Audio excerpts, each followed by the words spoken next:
The morning fog clung low over the cold, gray waters off the rugged northern coastline, wrapping the small fishing village in a thick, damp shroud. The harbor, usually alive with the clamor of voices and seagull cries, was muted by the dense mist. Mark Turner, age 42, a lifelong fisherman known in the village for his quiet determination and steady hands, stood alone at the dock, unloading the morning's haul. The briny scent of fresh salmon filled the air, mixing with the sharp bite of sea breeze and the familiar sting of diesel fuel. His skiff, a modest vessel with fading paint and worn wooden railings, rocked gently beside him, a loyal partner aged by countless seasons at sea. Mark moved with practiced precision, the repetitive rhythm of unloading catch after catch, something that kept him grounded. His muscles ached from the dawn haul, but it was the kind of pain he knew well, a reminder of a life lived close to nature. Neatly stacked crates of glistening pink fish grew at his feet, their scales catching faint glimmers of light. He found peace in the solitude and the honest labor, even as the fog thickened around him. But that stillness soon masked something far more dangerous than bad weather. From the wall of mist, an immense shape began to form, its outline slow, lumbering, and deliberate. A full-grown male bear, likely grizzly in nature and drawn by the powerful scent of fresh fish, stepped out onto the slick rocks near the dock. It moved with a deliberate gait, each heavy paw pressing into wet wood with a creaking sound that broke the still air. The creature's head remained low, its shoulders hunched, eyes locked on the source of the scent. It had no fear. Mark stood frozen. He had heard stories of wildlife drawn too close to town, but rarely had anyone seen a bear this bold, this close, and certainly not in the harbor itself.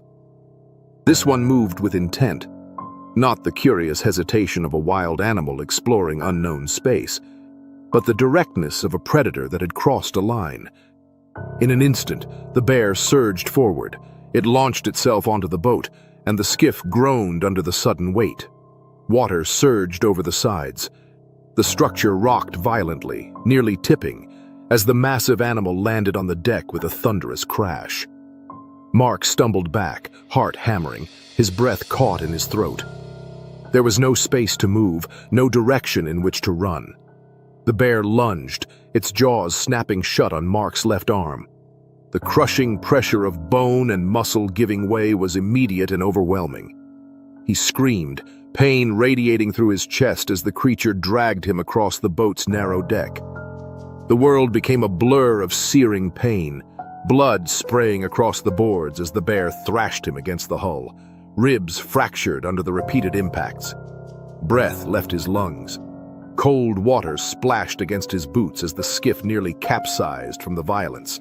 Claws raked across his chest, tearing fabric and skin with terrifying ease. The thick coat he wore offered little protection.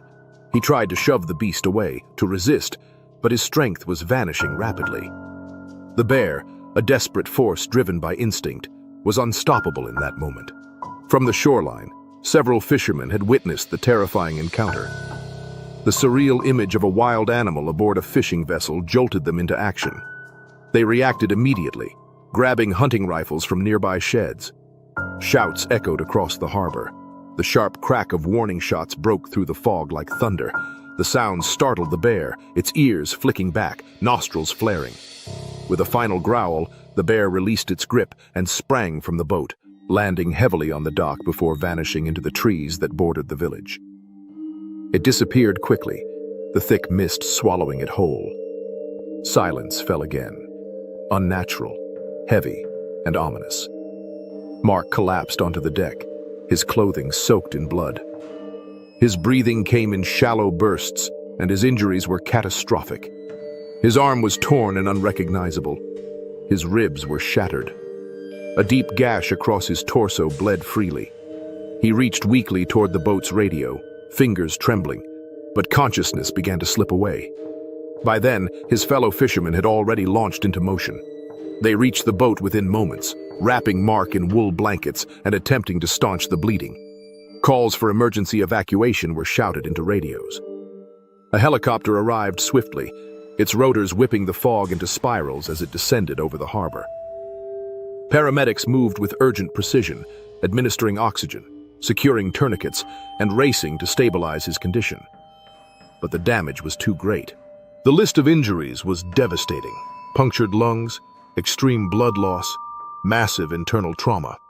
Despite the team's best efforts, Mark passed away during flight, surrounded by the roar of the engine and the clipped voices of the medical crew. The heart monitor's beeping slowed until it fell silent. The ocean, which had given so much to Mark's life, now bore witness to its end. News of the incident swept through the village like a tidal wave. People were stunned. In a place where residents had learned to live alongside risk, from storms and ice, from sea and solitude, this was something different. A bear boarding a boat was a violation of an unspoken boundary. It signaled a change few were ready to confront. Wildlife officials investigated quickly. What they found was grim but not entirely unexpected. The bear, they explained, had likely been pushed to the edge by changing environmental conditions. Shifting climate patterns, a decline in available food sources, and pressures from human development had made encounters like this more likely. The bear's intrusion wasn't senseless aggression. It was survival behavior in a world becoming harder for wildlife to navigate. Mark's death became more than a tragedy. It became a symbol. It showed how the lines between wild and human domains were blurring. His boat, once a symbol of life and livelihood, had turned into a place of vulnerability. In the weeks that followed, the community changed. Waste disposal systems were overhauled to reduce wildlife attraction. New protocols for harbor security were introduced. Armed patrols became standard during low-visibility mornings. Still, the damage had been done. The village's sense of safety, its shared understanding of risk, was fundamentally shaken. They remembered Mark as a man of quiet resilience. He was a steady presence on the docks, someone who respected the sea and took only what it offered. Stories of his work, his humor, and his dedication spread from dock to dinner table, a legacy shaped by the very waters that had defined his life. And somewhere in the shadows of the forested coast, the bear still moved, driven by hunger, by ancient instincts, and by a landscape growing smaller and more unpredictable with every passing season. And Eric had spent years immersed in Arctic research, focusing on the fragile ecosystems near a remote archipelago above the Arctic Circle. This frozen expanse, one of the last untouched wildernesses, was a stark, beautiful world of shifting ice and snow, holding vital clues to the planet's changing climate. As field biologists, the pair were well prepared for the extreme cold, isolation, and the presence of one of nature's most formidable predators, the polar bear. They knew the risks well, but no amount of experience could fully prepare them for how quickly the wilderness could turn violent. That morning, the landscape was awash in soft gray light. The sun hung low in the sky, casting long, cold shadows across the ice sheets that stretched to the horizon. The air was sharp and dry, stinging any exposed skin as the wind swept loose snow across the ground. Mia crouched low near a patch of clear ice, carefully extracting a core sample, treating the frozen column as if it were fragile glass. Each layer held centuries of atmospheric history. A few yards away, Eric stood with his back to her, logging data into a weatherproof tablet. The only sounds were the scratch of stylus on screen and the distant whisper of wind. They communicated with brief glances and gestures, a quiet understanding forged through years in extreme environments. Their radios remained silent. Coverage was unreliable in this part of the world, and both were used to working in isolation. Then, a faint noise broke the stillness, a soft crunch from the slope above them. At first, it barely registered, but both Mia and Eric froze, recognizing the sound for what it was, something heavy moving through snow with deliberate steps. From the ridgeline, a shape emerged, white against white. A polar bear, massive and silent, its dark eyes fixed on them. For a moment, it looked more apparition than animal, nearly invisible until it began to move. Then it charged, muscles rippling beneath thick fur, covering ground with terrifying speed.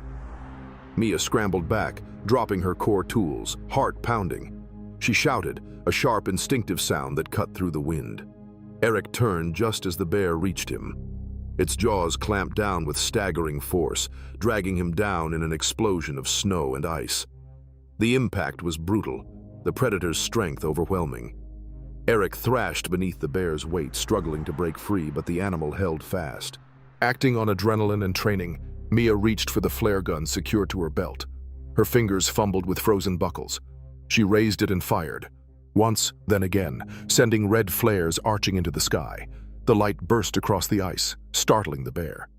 It hesitated, turning its head slightly as the brilliance and sound disrupted the attack. But it wasn't enough. The bear swiped at Mia with a massive paw, its claws raking across her leg. She collapsed onto the ice, pain pulsing outward in waves. The cold bit deep as blood seeped through her clothing. Gritting her teeth, she rolled onto her back and fired another flare, then another. Each detonation flared across the frozen expanse, painting the snow in flashes of red. The bear growled, distracted now, confused by the light and noise. It backed away momentarily but didn't flee, its attention shifting between the two injured figures. Then, faint at first but growing louder, came the unmistakable thump of rotor blades. A helicopter, resupply or rescue, was approaching, its sound rolling across the tundra like distant thunder. The bear turned toward the sound, ears back, body tense. With one last glance at Mia and Eric, it turned and retreated, vanishing back into the ridges from which it had come. Mia dragged herself across the ice, each movement a trial. She reached Eric, his parka stained with blood, his eyes fluttering as he clung to consciousness. She checked his breathing, applied pressure where she could, and held on. When the helicopter arrived, rescue personnel acted quickly. Medics stabilized Eric's injuries and secured both researchers for evacuation. Blankets were wrapped tight against the cold. Inside the aircraft, Mia's mind drifted between shock and relief as the white wilderness faded below them. At the hospital, doctors confirmed the seriousness of their injuries. Eric's shoulder and upper torso bore deep punctures and severe bruising. Mia's leg had been torn badly, with additional trauma from the fall. Both would need surgery, physical therapy, and months of recovery. But they had survived. Later analysis revealed what researchers across the Arctic already feared. Polar bear behavior was changing. Melting sea ice and vanishing hunting grounds were pushing them closer to human camps and research stations. With fewer seals to hunt, these apex predators were hungrier and more aggressive, their natural fear of humans increasingly eroded. Mia and Eric's close call sent a wave of concern through the scientific community. In meetings and field reports, their experience became a case study in the growing danger researchers face in the polar regions. Protocols were reviewed. Safety standards were upgraded. Remote alarms, motion sensors, and more powerful deterrents were recommended for all future expeditions. But no technology could replace the fundamental respect required in such a place. For Mia and Eric, the memory of that morning would remain frozen in time, etched in snow, shadow, and the red glow of emergency flares. Their survival was a rare triumph in a place where the line between curiosity and catastrophe is razor thin. And in the silence of the Arctic, that line is shifting. The Shantar Islands were cold, windswept, and unreachable for half the year. Summer brought short days of gray skies, biting insects, and just enough warmth to thaw the edges of the sea. On June 1st, 2025, 3 workers, Mira, Pavel, and Lena, huddled in the dim shelter on Bolshoi Shantar Island, where they ran a seasonal animal rehabilitation outpost. Mira, 33, was a former vet nurse with a gentle voice and worn hands. Pavel, 44, had worked on Arctic expeditions and moved with the calmness of someone used to danger. Lena, just 26, was the newest, still learning how quickly things could turn in the wild. Their shelter stood near the tree line, tucked away from the wind but close enough to the beach for supply drops. They cared for 13 sled dogs, abandoned after a failed racing season, and several rescued seabirds. The dogs were caged near the back, and the birds were in crates inside the main cabin. They'd gotten too comfortable, lulled into routine, believing that the island's harsh beauty came with a degree of safety. But that night, someone had forgotten to secure the latch on the food storage shed. It was enough. Around midnight, the wind shifted, and the dogs grew restless, their whines rising into anxious barks. Something massive moved through the trees, slow and heavy, drawn by the smell of meat and kibble. The Russian grizzly lumbered from the woods, likely old and starving after a failed spring hunt. Over 7 feet tall and gaunt from winter, it had deep scars across its muzzle and shoulders. Its coat was patchy, its breath steaming in the cold air as it shoved its weight against the thin wooden wall of the storage shed. The door cracked, hinges popped. The bear burst inside. The crashing wood snapped the night apart. Mira sat up in her bunk in the main cabin, disoriented. Lena, sleeping in the adjacent room, froze under her blanket. Pavel had been checking traps in the dusk and returned just minutes earlier, still dressed. He first grabbed his headlamp and moved toward the dog's enclosure to investigate the noise. The dogs were going wild now, howling and snapping in panic. Having devoured a few bags of feed in the shed, the bear moved toward the scent of live meat. It smashed through the back fence in a roar of splinters. Dogs scattered, their cages offering no protection. The grizzly crushed one dog in its jaws and slammed another into the ground with a swipe that shattered bone. Pavel reached the enclosure seconds too late. He shouted, then waved his arms, trying to distract the bear. The beam of his headlamp caught its eyes, and the animal turned with terrifying speed. The bear charged, closing the distance in seconds. It hit Pavel like a boulder, knocking him flat and biting down on his shoulder, dragging him through the snow and muck. He didn't have time to scream. Inside the cabin, Mira bolted upright, realized what was happening, and scrambled to grab the emergency satellite radio. She shoved it into her coat, yelling for Lena, but Lena had already fled into the crawl space attic, the only lockable space in the building. Mira followed, pulling the ladder behind her as the bear's roar echoed outside. Below them, the bear crashed through the shelter wall, drawn by the scent of birds and humans. It tossed over crates, sending feathers and blood into the air. It knocked shelves aside and mauled 2 more dogs that had sought shelter inside. Pressed against the wooden beams, Mira could hear the animal's breath below. She whispered into the radio, sending fragments of her location to the mainland, her voice shaking as she tried to remain unheard. But then Lena, unable to keep still in the cramped attic and driven by panic, shifted too far toward the edge. A sudden groan of wood beneath her weight gave way with a crack. She tumbled through a weak spot in the boards and crashed onto the floor below. The bear was on her in seconds. Mira clamped her hands over her mouth as Lena's final screams were cut short in the chaos. Hours passed in near silence, broken only by the bear's movements and the occasional dying cry of an animal below. The attic floor was thin, the wood groaning under even Mira's still weight.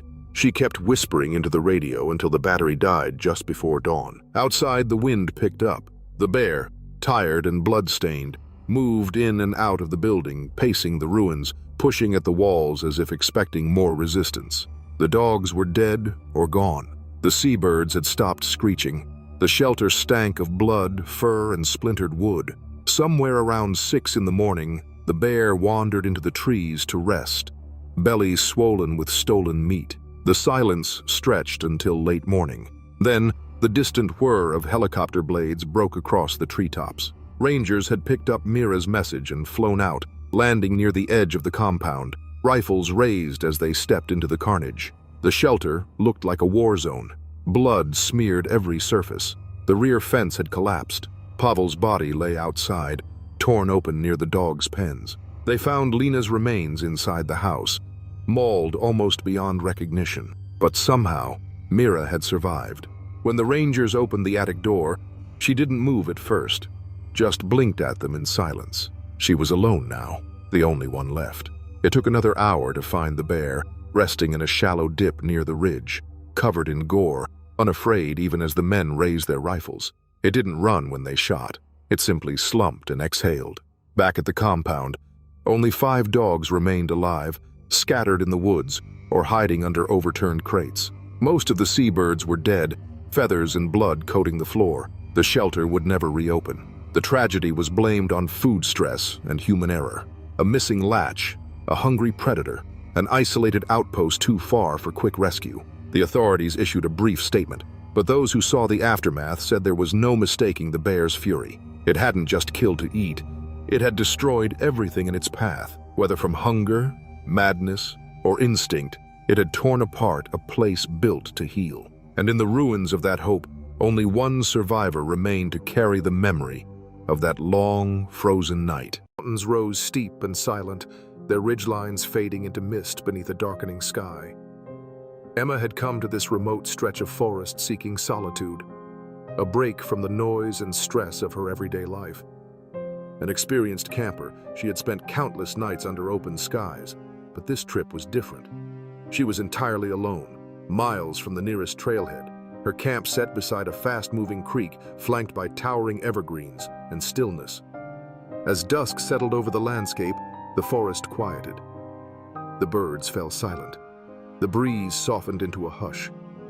Emma moved quickly, staking down her small tent with fingers stiff from cold. The scent of pine, damp earth, and moss filled the air.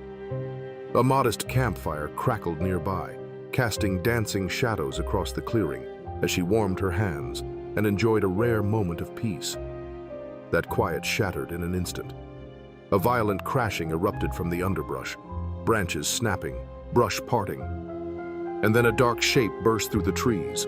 It moved too fast to register clearly, but its size and speed left no doubt. It was a bear. A black bear charged into the clearing, its eyes fixed, mouth open, and body low with terrifying momentum. It closed the distance in seconds. Emma barely had time to react before it collided with her, knocking her backward into a fallen log. The impact left her winded, pain radiating through her ribs as she hit the ground hard. The bear loomed over her, claws swiping with startling force. Her jacket tore, pain slicing down her side and shoulder. The air filled with the growl of the animal and the raw scrape of claws against fabric and skin. Her breath came in short, panicked bursts, each one sharp with pain. But beneath the shock, something deeper stirred. The will to survive. Emma fumbled with one hand toward her belt, where she kept a small utility knife. Blood and dirt coated her fingers, but she found the handle and pulled it free. As the bear lunged again, she struck upward, the blade grazing its snout. The animal recoiled, snarling and shaking its head, but it didn't run. Instead, it bit down on her forearm. The pressure was immense. Emma felt herself lifted, then slammed into the earth again, the pain overwhelming. For a moment, everything faded, just cold, noise, and disorientation. But she wasn't done. Dazed and battered, she forced herself to crawl. The fire was still burning faintly nearby. Inch by inch, she dragged herself through the dirt toward it, pain flaring with each movement. Her jacket clung to open wounds, and her body ached with every breath, but giving up wasn't an option. Near the fire pit, she spotted a thick branch, heavy, solid, within reach. She grabbed it with trembling hands, just as the bear turned back toward her. Its growls were low and deliberate now. The animal advanced. Emma pushed herself up and gripped the stick with both hands. As the bear lunged again, she swung. The wood struck its head with a dull thud. It staggered, confused, but still came forward. She swung again, and again. Each strike came from somewhere deeper than fear, a primal resolve not to be taken. Her arms burned, her chest heaved, but she didn't stop. Eventually, the bear paused. It seemed disoriented, perhaps surprised by her resistance. Then, slowly, it backed away.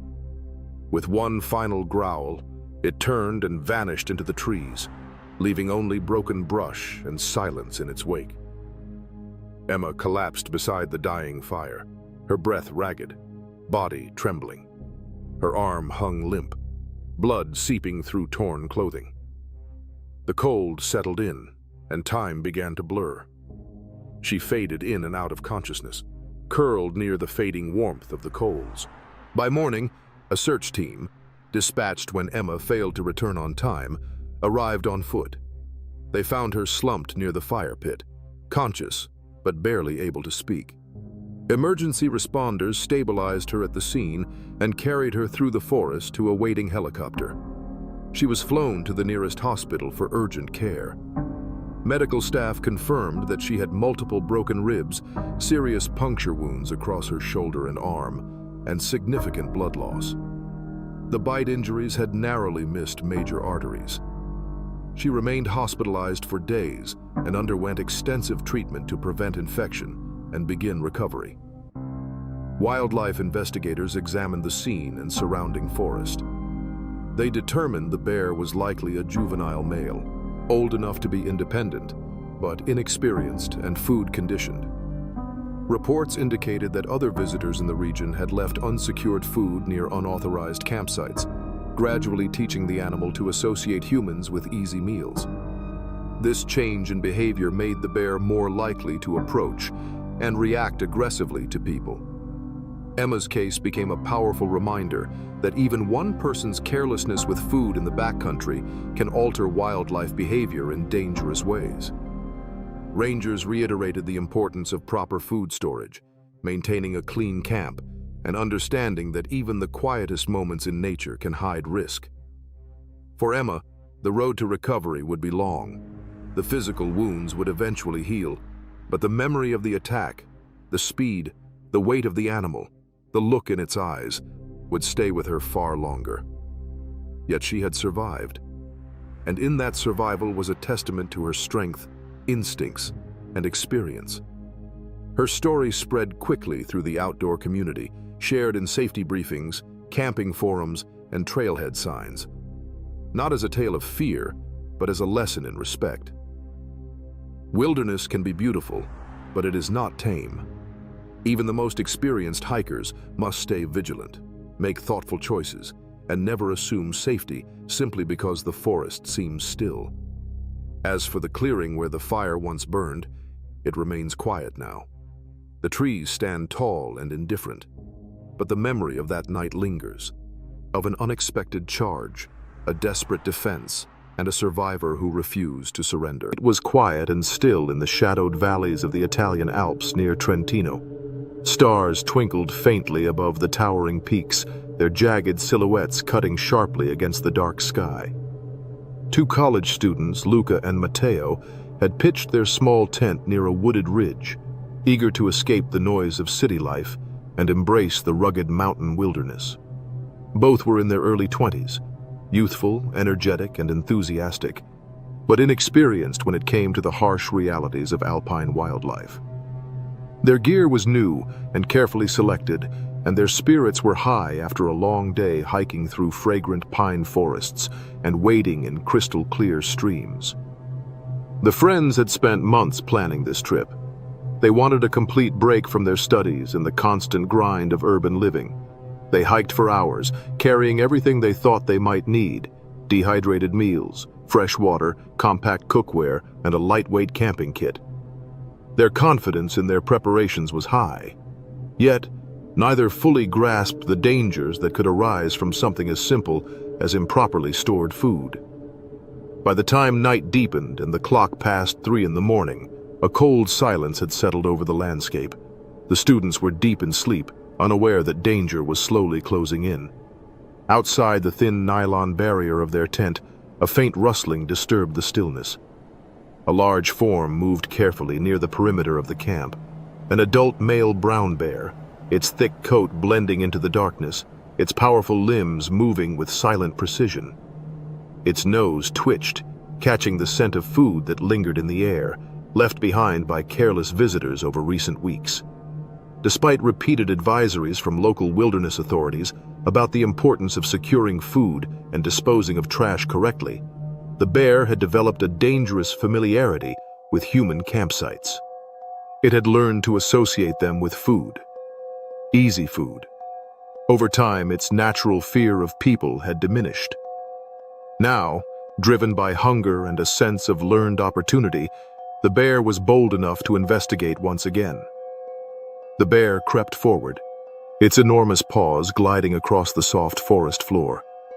The only sound it made was the faint scratch of claws against the outer wall of the tent, a sound just sharp enough to stir Luca from sleep. His eyes fluttered open, confused by the unfamiliar noise. At first, he assumed it might be wind rustling the tent, or a small animal brushing past. But then, everything changed in a sudden, violent instant. The tent tore open as the bear lashed out with brute force. The fragile structure collapsed immediately. The two students were thrown into chaos, the sudden destruction transforming their temporary shelter into a death trap. Mateo tried to scramble upright, panic overtaking him. But the bear lunged. It clamped down on his leg with a crushing bite, dragging him out of the torn fabric as pain ripped through his body. His cries of agony filled the night air. Luca, frozen in shock for a heartbeat too long, suddenly found himself bolting through the torn tent, fleeing blindly into the woods. His heart pounded as he stumbled in the darkness, but his attempt to escape drew the bear's attention away from Mateo. With a deep growl, the animal released its grip and turned toward Luca, now the closer and more mobile target. In a flash, the bear lunged again, catching Luca's foot in its jaws. He was pulled backward, the earth scraping beneath him. But Luca was wearing his heavy-duty hiking boots, even while sleeping, a personal habit formed over previous camping trips. The thick leather and rigid soles absorbed most of the pressure, protecting his foot from severe injury. The boot held, resisting the crushing force, buying Luca just enough time. The bear pulled hard, dragging Luca across the uneven ground. Dirt and twigs tore at his clothing and skin, but the boot wouldn't budge. Desperation surged through him as he kicked and flailed, trying to resist the animal's strength. Every second the boot held gave him a chance at survival, though the fear and pain were overwhelming. Elsewhere in the woods, other campers were abruptly awakened by the noise, shouts, crashing, and an unnatural cry that shattered the stillness. Responding with urgency and fear, they burst from their tents, grabbing whatever was nearby to make noise. They banged metal pots together, slammed pans with sticks, and shouted into the night with all the force they could muster. The racket echoed across the forest, creating a disorienting chorus meant to scare the animal away. Startled by the sudden surge of noise and movement, the bear paused. It growled in frustration, shifting its weight and glancing around as if trying to gauge whether the risk outweighed the reward. For a tense few moments, it hovered over Luca, breathing heavily.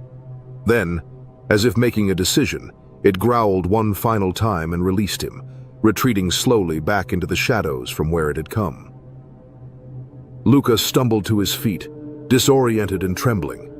He ran back to Mateo, who lay in the dirt with his leg badly mangled. Blood soaked the ground beneath him, and the wounds revealed bone and torn flesh. Without hesitation, Luca tore strips from his own shirt, using them to apply pressure and slow the bleeding. He whispered calming words, struggling to keep Mateo awake, refusing to let fear take full control. Emergency responders arrived quickly, alerted by calls from the other campers. Both students were airlifted to the nearest hospital, where Mateo underwent multiple surgeries to address his severe injuries. He faced months of rehabilitation. Luca, though physically less harmed, carried the psychological weight of the event. He suffered minor wounds, but the trauma was far more than skin deep. An investigation began immediately. Wildlife experts concluded the bear had become habituated, a term used to describe wild animals that lose their natural fear of humans due to repeated exposure and food-based conditioning. Over time, the bear had developed aggressive behaviors and began to view campsites as reliable food sources. To prevent future incidents, officials tracked the bear using humane traps and monitoring tools.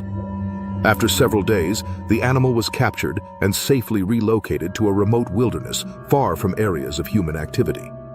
Conservationists used the event as a renewed call for responsible outdoor behavior, highlighting how critical it is to respect wildlife boundaries and follow proper safety protocols.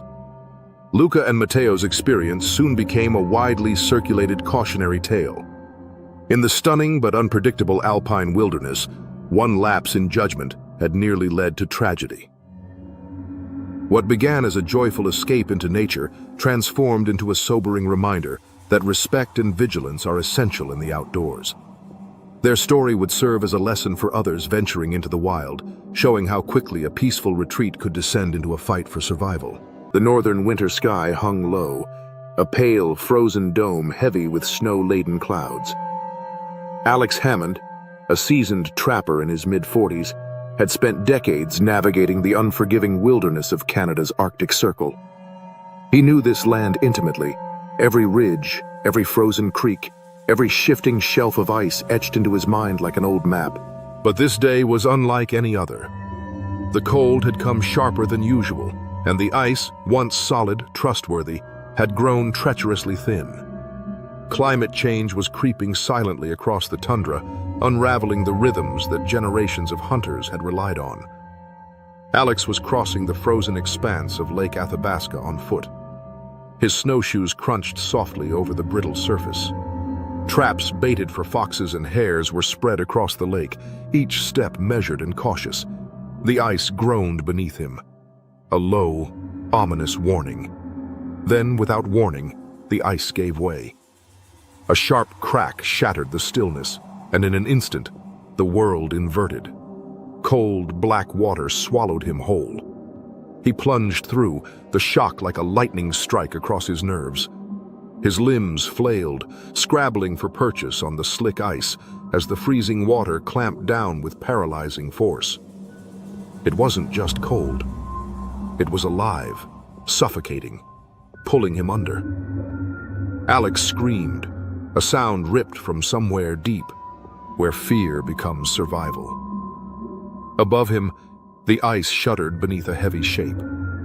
A polar bear, gaunt, desperate, its ribs showing beneath a yellowed coat, had been nearby, drawn by the sound, the scent of fresh water, the hope of food.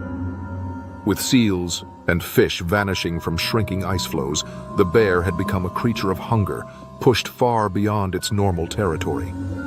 It saw Alex. It charged. The ice cracked further beneath its weight, but still it came, driven not by aggression, but by the cold fire of starvation. Alex, gasping, managed to claw his way onto a sliver of intact ice, slick and treacherous. He slid, but held. Just long enough to see the bear's massive form bear down on him. It lunged. The impact knocked him back into the water. Alex surfaced again, thrashing, fighting for life. The bear struck. Its teeth found his left arm, and with one savage bite, crushed muscle and bone through his thick jacket. He screamed again, this time a cry of pain so raw it echoed across the tundra. Paws the size of dinner plates slammed into his chest and shoulders. His body was battered, broken. Blood spilled into the icy water, blooming crimson beneath the fractured surface. On shore, 3 hunters heard his cries. They were camped for the night, their tents nestled among the sparse trees. When the screams reached them, they grabbed rifles and sprinted toward the lake, hearts pounding, boots churning snow. They arrived to a nightmare. The polar bear loomed over Alex on the ice, a savage silhouette against the stark white.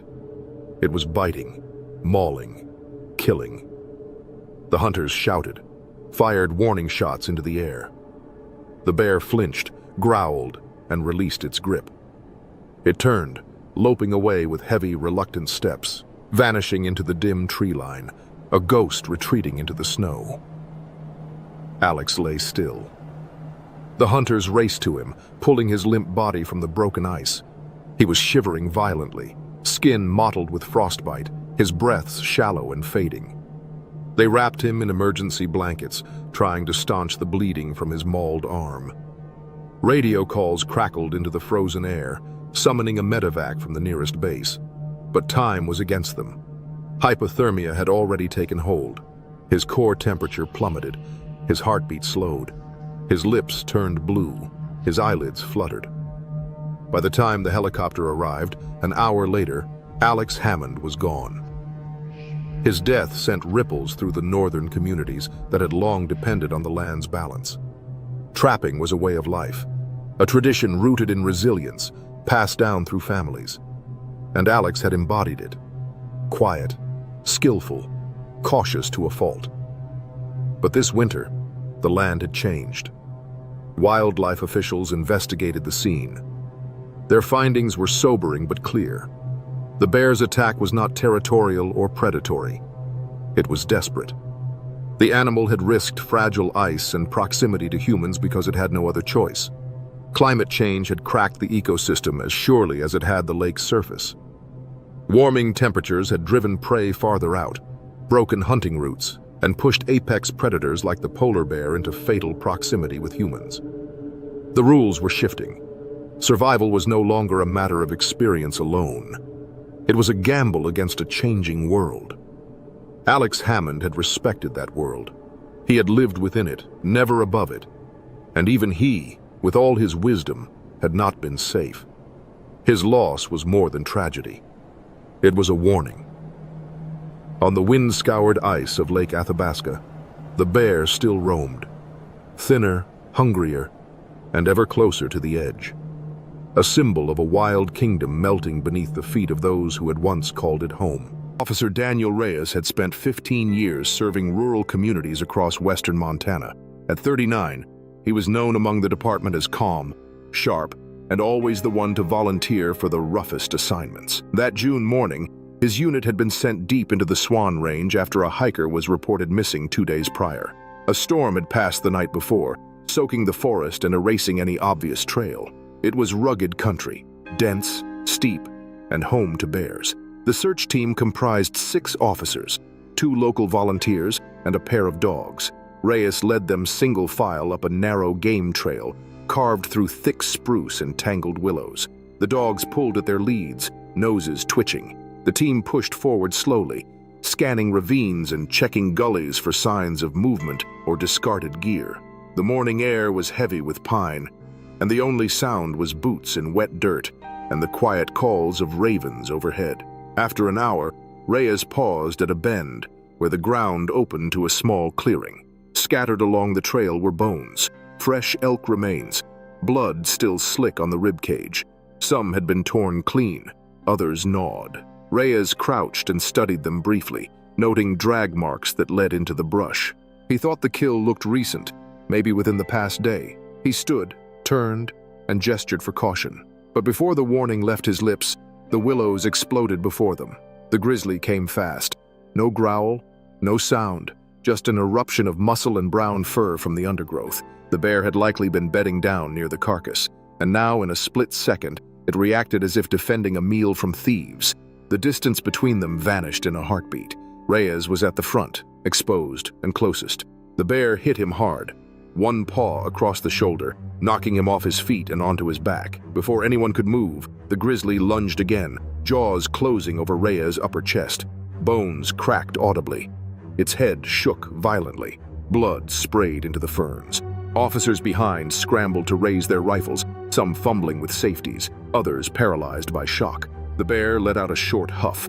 Jaws clamped around Reyes' neck, then grabbed his limp body by the vest and dragged him backward, disappearing into the brush with a terrifying, brutal efficiency. The team broke their silence.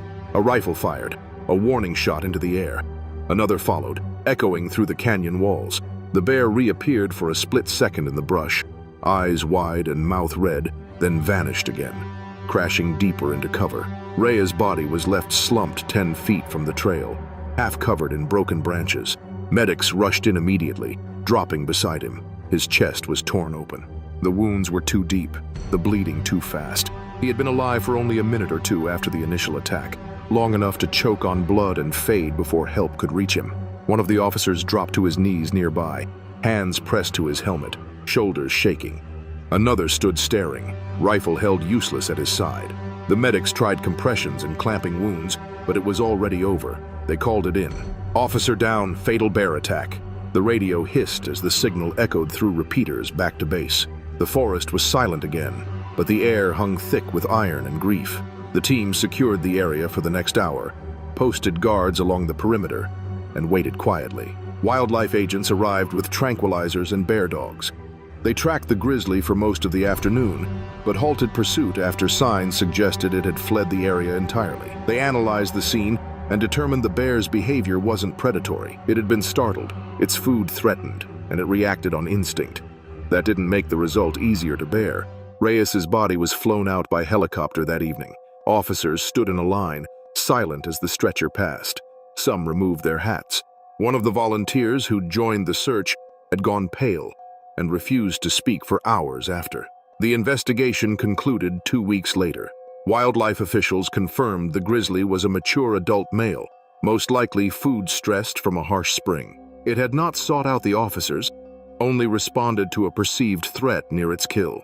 They chose not to hunt it down because it retreated and had no record of previous aggression. It had acted like any wild bear would when startled while feeding. Daniel Reyes' funeral drew officers from across 3 states. The town of Kalispell lowered flags to half-mast, and dozens of locals lined the streets in silent tribute as the procession passed. His wife stood beside the chief, holding the folded flag, eyes fixed forward. At the trailhead where the team had entered that morning, a memorial was later installed, simple, carved in stone, bearing his name and badge number.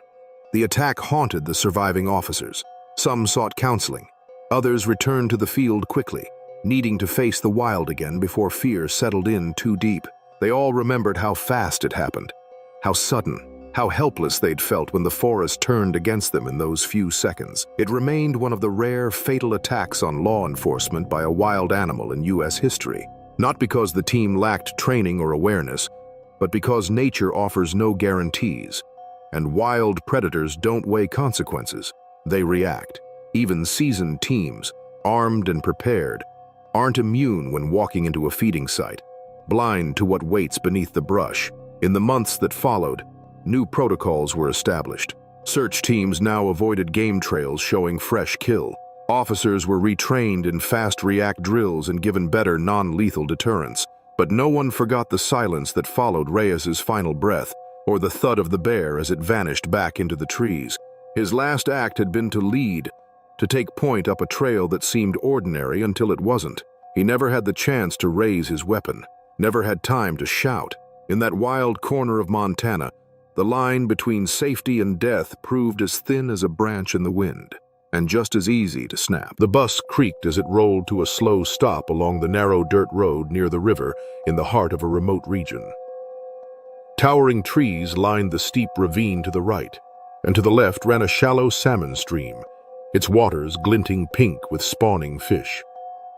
The driver, a 52-year-old former military mechanic turned tour operator, had agreed to pause briefly. 16 passengers pressed their faces to the windows, eager to photograph the river and the wild beauty that surrounded them.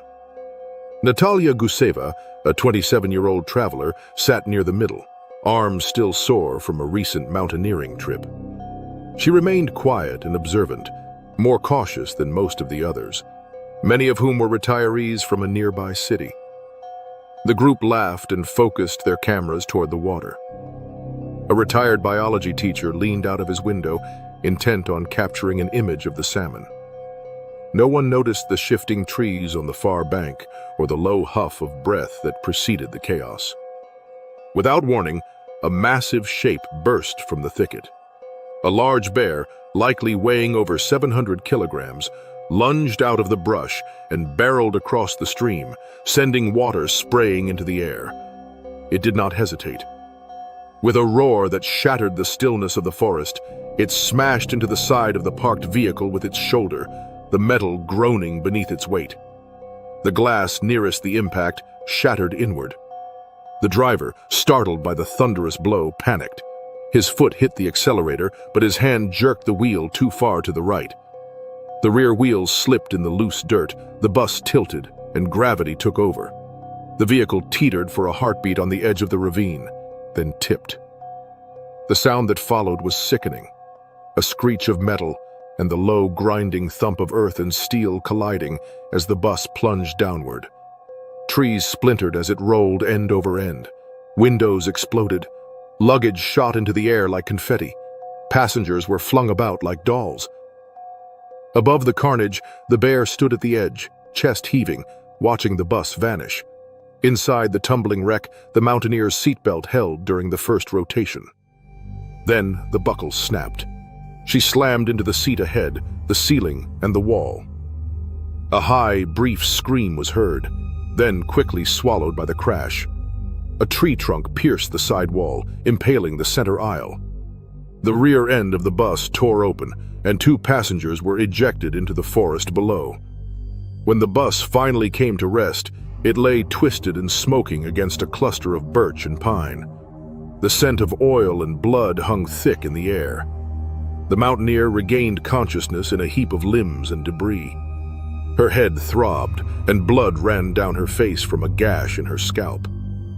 She pulled herself upright, coughing from the dust. Around her, no one screamed anymore, only the soft hiss of a leaking radiator and the distant caw of birds unsettled by the chaos. Nearby, the retired teacher slumped forward, unmoving. A woman had been crushed beneath the collapsed roof. There were too many bodies. She couldn't find enough air to scream. Panic surged, but instinct took over. She crawled toward a broken window and shoved herself through, slicing her arm on jagged glass. The slope above looked impossibly steep. The bear had vanished, but the fear clung to her, oppressive, unrelenting. She climbed. Each step was a war against pain and exhaustion. Her shoes were shredded, clothes soaked with blood and sweat. Thorns tore her sleeves. The heat of the June sun pressed down, but she kept moving. She didn't know how far the road was, only that she couldn't stop. Stopping meant the bear might return. Stopping meant no one would know what had happened. Nearly 2 hours passed before she reached the roadside and flagged down a supply truck driven by a local farmer. Shocked, the man radioed for help immediately. Emergency responders arrived in waves. First a fire crew, then paramedics, and eventually a forestry team trained for search and rescue in rugged terrain. The scene they discovered was worse than anticipated. 10 passengers had died either on impact or from severe injuries sustained moments later. 3 more were critically injured. Only 3 survivors were stable enough to speak by nightfall. The mountaineer was one of them. Authorities reconstructed the event using tire marks, survivor accounts, and the shattered remains of the bus. It appeared the bear had been feeding at the stream when the bus's presence startled it. With illegal hunting increasing in the region, many large animals had become hyper-defensive and extremely territorial. Starvation and the scent of food from the vehicle may have provoked the charge. The point of impact matched the dimensions of a bear's shoulder. Deep claw marks were embedded in the metal. Many doubted a bear could flip such a large vehicle, until they saw the wreckage. Helicopters airlifted the deceased from the ravine the following day. The survivors received treatment in a hospital in the nearby city. The mountaineer declined interviews for a week. When she finally spoke, her recollection was clear but emotionally withdrawn. Though the memory of the crash lingered, it was the eerie stillness afterward, the silence following the screams, that left the deepest impression. In response, officials introduced stricter tourism regulations. Stopping near known wildlife feeding zones was banned. Tour operators were required to undergo wildlife safety certification, and protective fencing was approved along hazardous routes. Despite these changes, the events of that day could not be undone. Above the ravine, the salmon stream still flowed, glinting in the summer sun. Somewhere in the dense trees beyond, the bear still roamed, a shadow among shadows. A reminder that nature does not forgive complacency. Beartooth Mountains rose jagged and wild, their rocky spires carving sharp silhouettes against the endless Montana sky. In this remote and unforgiving wilderness, a narrow dirt road wound its way through dense spruce and fir, a fragile ribbon of progress etched into an untamed land. Along its edge, a small construction crew was hard at work, clearing brush, leveling earth, and laying gravel to extend the rugged access route deeper into the forest. Jake, the site foreman, was a seasoned man in his early 40s, with a sun-browned face and calloused hands that bore the marks of years spent working outdoors. His steady leadership and calm under pressure had earned the respect of everyone on the project. Morgan, a tough and sharp-minded woman in her mid-20s, managed the surveying and logistics with fierce precision and steady nerves. Luis, a stocky, practical newcomer in his 30s, had already gained a reputation for his watchful habits, most notably his tendency to carry a fire extinguisher everywhere, a nod to the unpredictable dangers that came with working in deep wilderness. Grizzly bears were a known hazard in the area. Their tracks and signs were seen frequently along the road margins and near temporary camps. Warning posters had been placed at staging points and trailheads, reminding everyone to stay vigilant. But no one expected a bear to crash directly through their trailer during lunch. At midday, the crew had gathered inside the site trailer, a temporary structure with thin metal walls mounted on a plywood base. The door rattled when the wind kicked up, and the inside smelled faintly of sawdust and sweat. Folding chairs surrounded a table cluttered with sandwich wrappers and water bottles. Jake, Morgan, and Luis were seated inside, eating quietly and recovering from the strenuous morning shift. Without warning, the trailer's door exploded inward in a thunderous crash. Wood splintered, metal buckled, dust filled the small space. A massive grizzly bear burst through the entrance in a blur of fur and fury. Its dark coat was streaked with dirt, its muscles rippling beneath the hide, and its wild eyes scanned the room with primal intensity. Morgan, seated closest to the door, had no time to react. The bear slammed into her, knocking her to the floor with devastating force. The breath was driven from her lungs as its claws tore across her back, slicing through her jacket and flesh. Pain seared down her spine. She struggled beneath its weight, each movement more desperate than the last. Luis moved without hesitation. He grabbed the fire extinguisher he had left near the doorway, a precaution that now made all the difference. He discharged a plume of dry chemical directly into the bear's face. The powder cloud engulfed the animal, and it recoiled in rage, bellowing so loudly the walls seemed to vibrate. In a final swipe before retreating, the bear lashed out, its claws raking deep wounds across Luis's side. Jake reacted with equal urgency. Heart pounding, he grabbed a folding table and shoved it into the ruined doorway, jamming it between the twisted metal to form a crude barrier. The bear lunged again, its jaws snapping within inches of his face.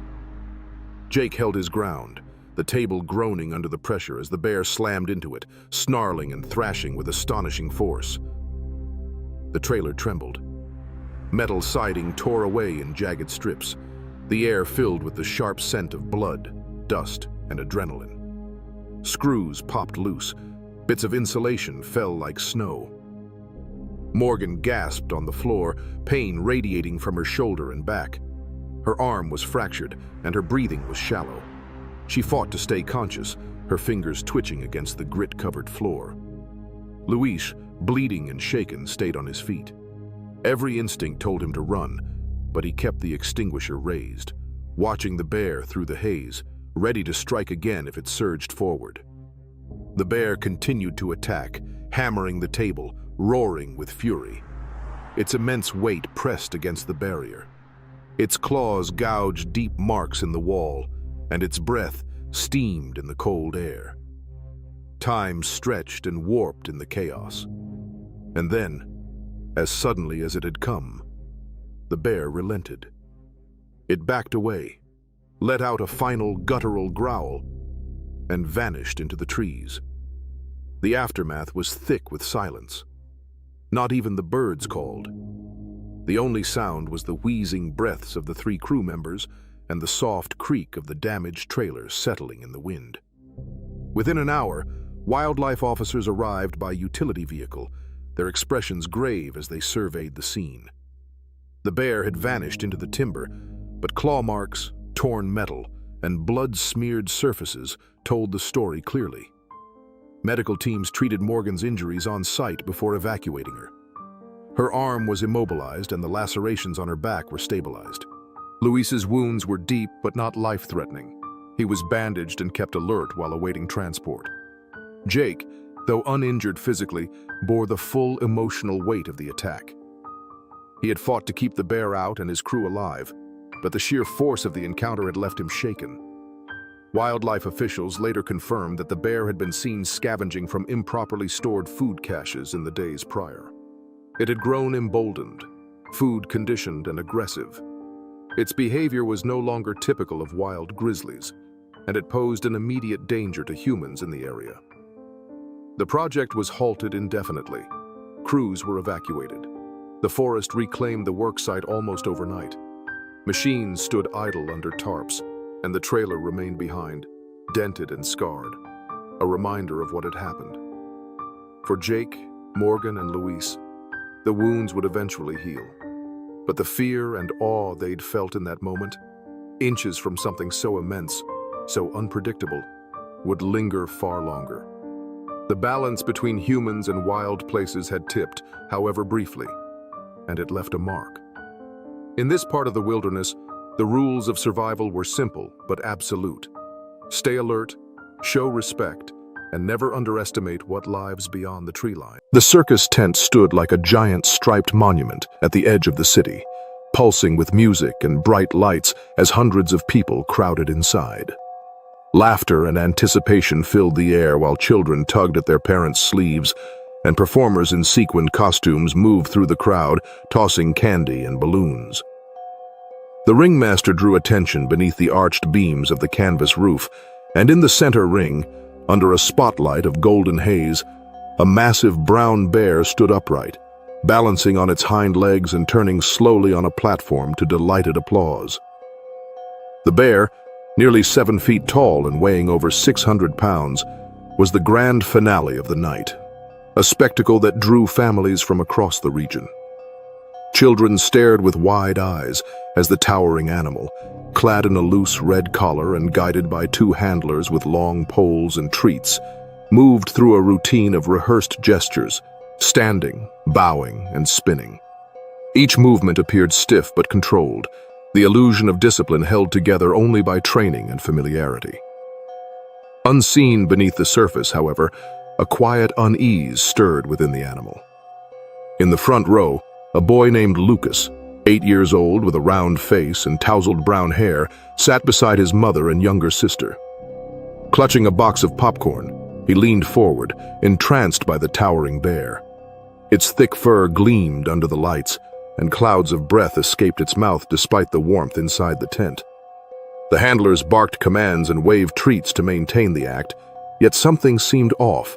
A stiffness in the bear's frame, a twitch in its eye, subtle signs of growing distress unnoticed by most. Without warning, everything changed. The bear halted mid-step, abruptly turned toward the edge of the ring, and with a deep, guttural sound that sliced through music and chatter, it lunged forward. Whether the leash snapped or slipped from the handler's grasp was unclear, but the creature broke through the low barrier with terrifying speed and force, closing the gap between performer and audience in seconds. Panic erupted.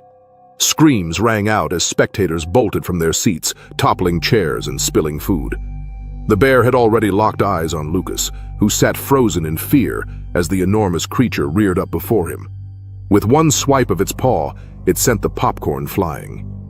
A moment later, its jaws clamped around the boy's small arm. Lucas was yanked partly from his seat in a single jolt, pain surging through him as his mother tried to reach him. She was pushed back by the stampede of the fleeing crowd. The bear shook the boy with violent force, its teeth sinking deep. Blood soaked Lucas's shirt as chaos spread. The handlers raced into action, shouting, tossing meat, and trying to draw the animal's attention. Lucas remained in the bear's grip, his body jerking with each movement as panic overtook the tent. His cries were swallowed by the noise and confusion.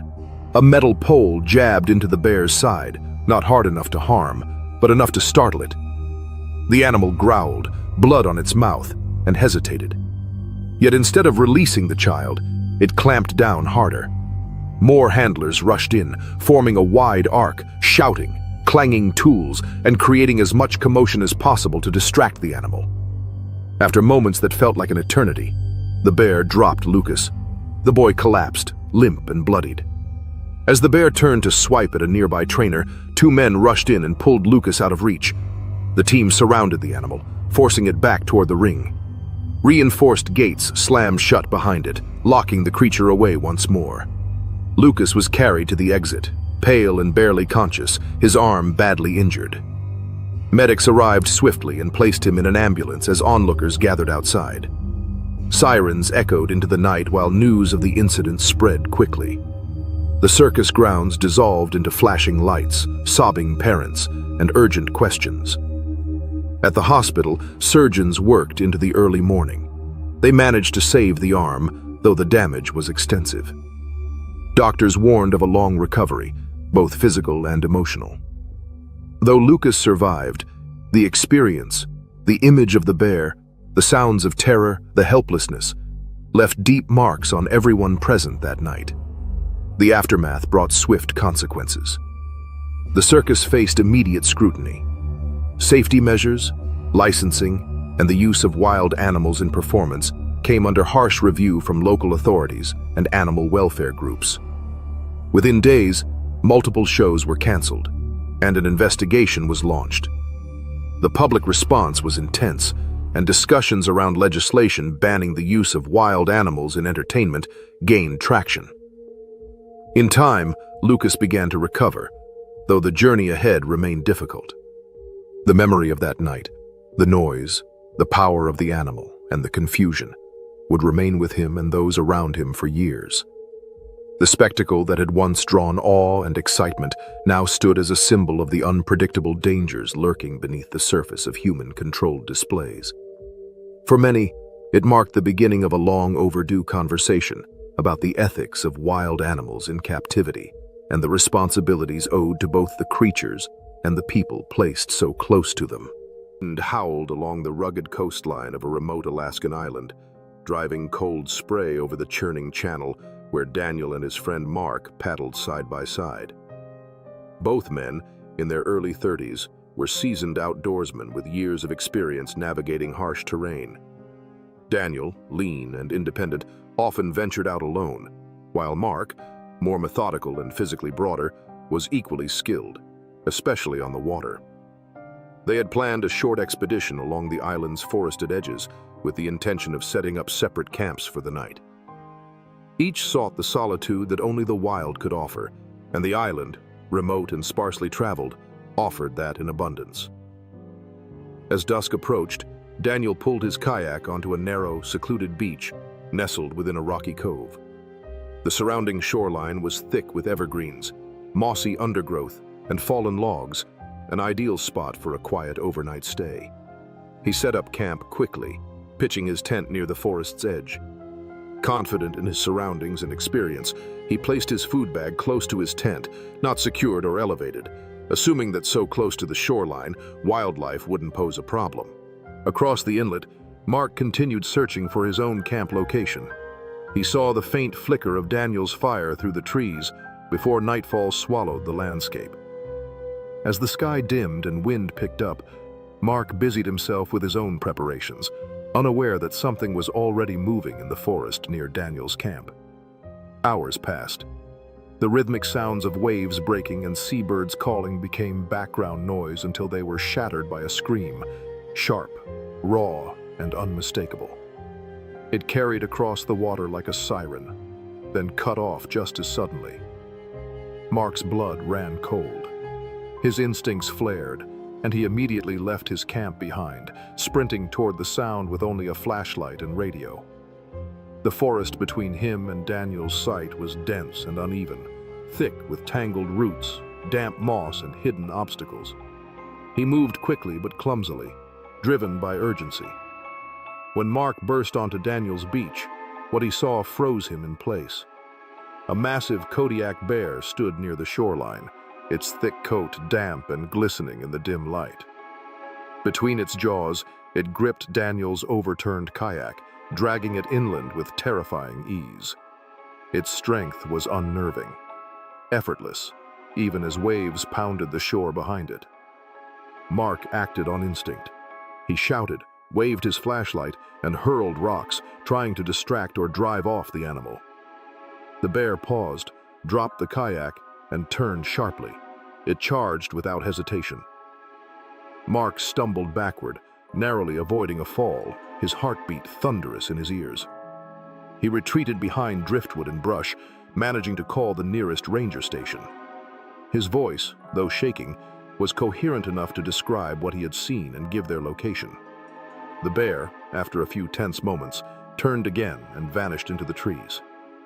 The crashing of undergrowth and the snapping of branches echoed long after it had disappeared. When rangers arrived by boat just under an hour later, they searched the area cautiously. They found signs of the bear's movement, deep tracks, claw marks on nearby trees, and most grimly, streaks in the sand and moss that led toward the tree line.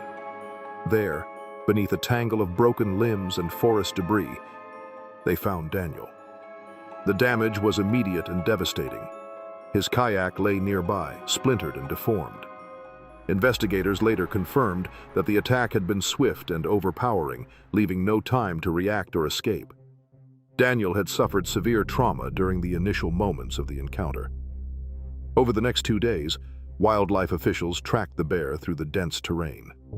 Deep prints in the mud, fresh scratches, and displaced brush revealed its path. Eventually, they found the animal caught in an illegal snare, an improvised trap likely left for smaller game. The bear, injured and unable to free itself, was in a highly agitated state. For the safety of the team and surrounding communities, officials made the decision to euthanize the animal. An investigation revealed several contributing factors. Daniel's unsecured food bag had likely drawn the bear to his camp. More critically, the site he had chosen was located near a well-used wildlife corridor, an area where bears routinely moved between forest and shoreline.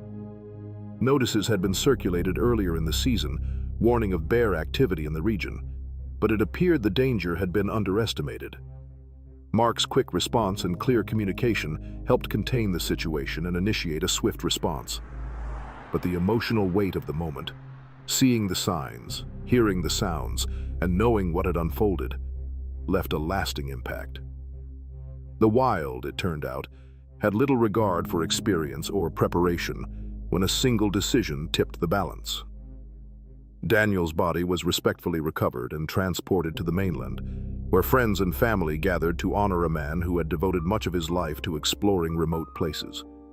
His loss reverberated through the local outdoor community, prompting renewed discussions about backcountry safety and the unforgiving realities of nature.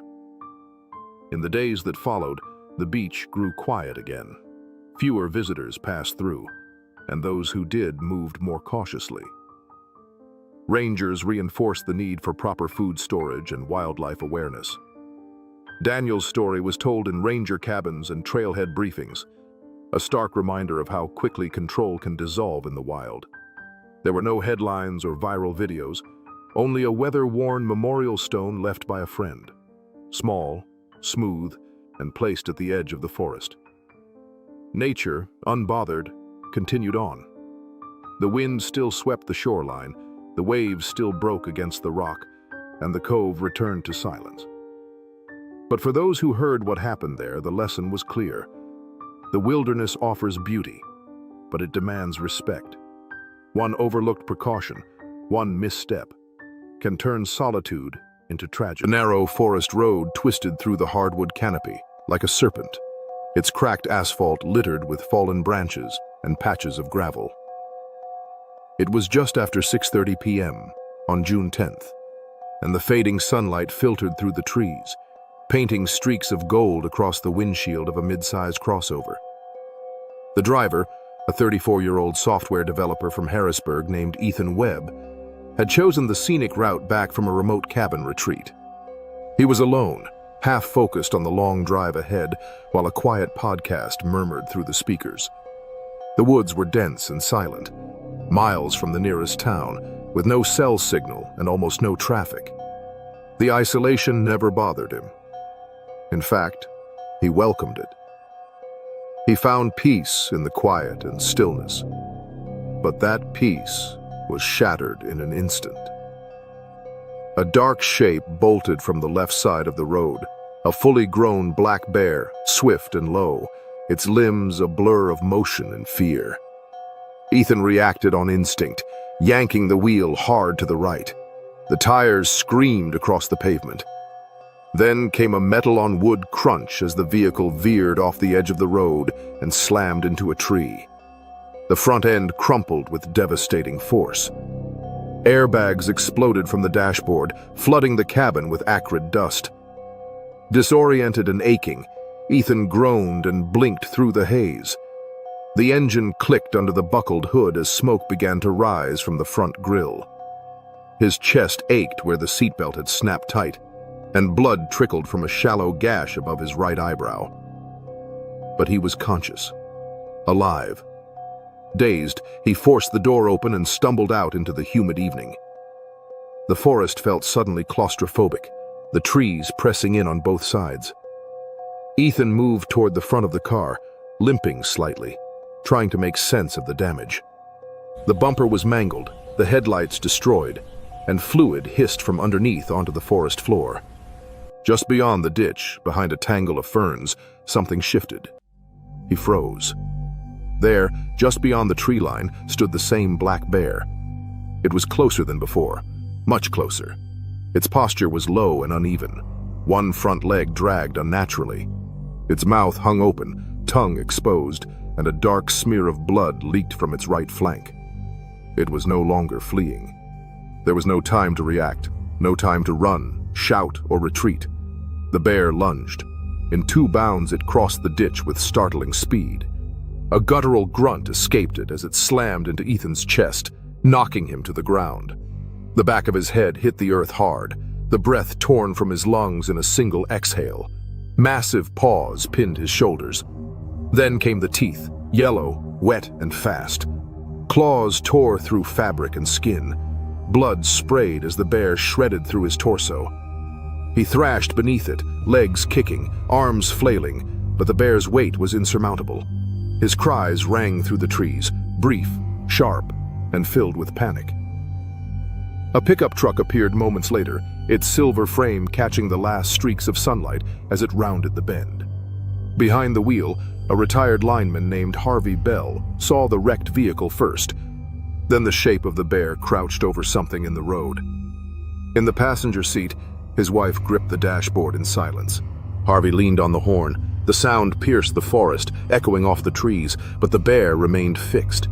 He rolled down the window and shouted, voice raw and urgent. The bear looked up, its face smeared red, and then lowered its head again, clamping its jaws into the victim's side. The body convulsed once, then went still.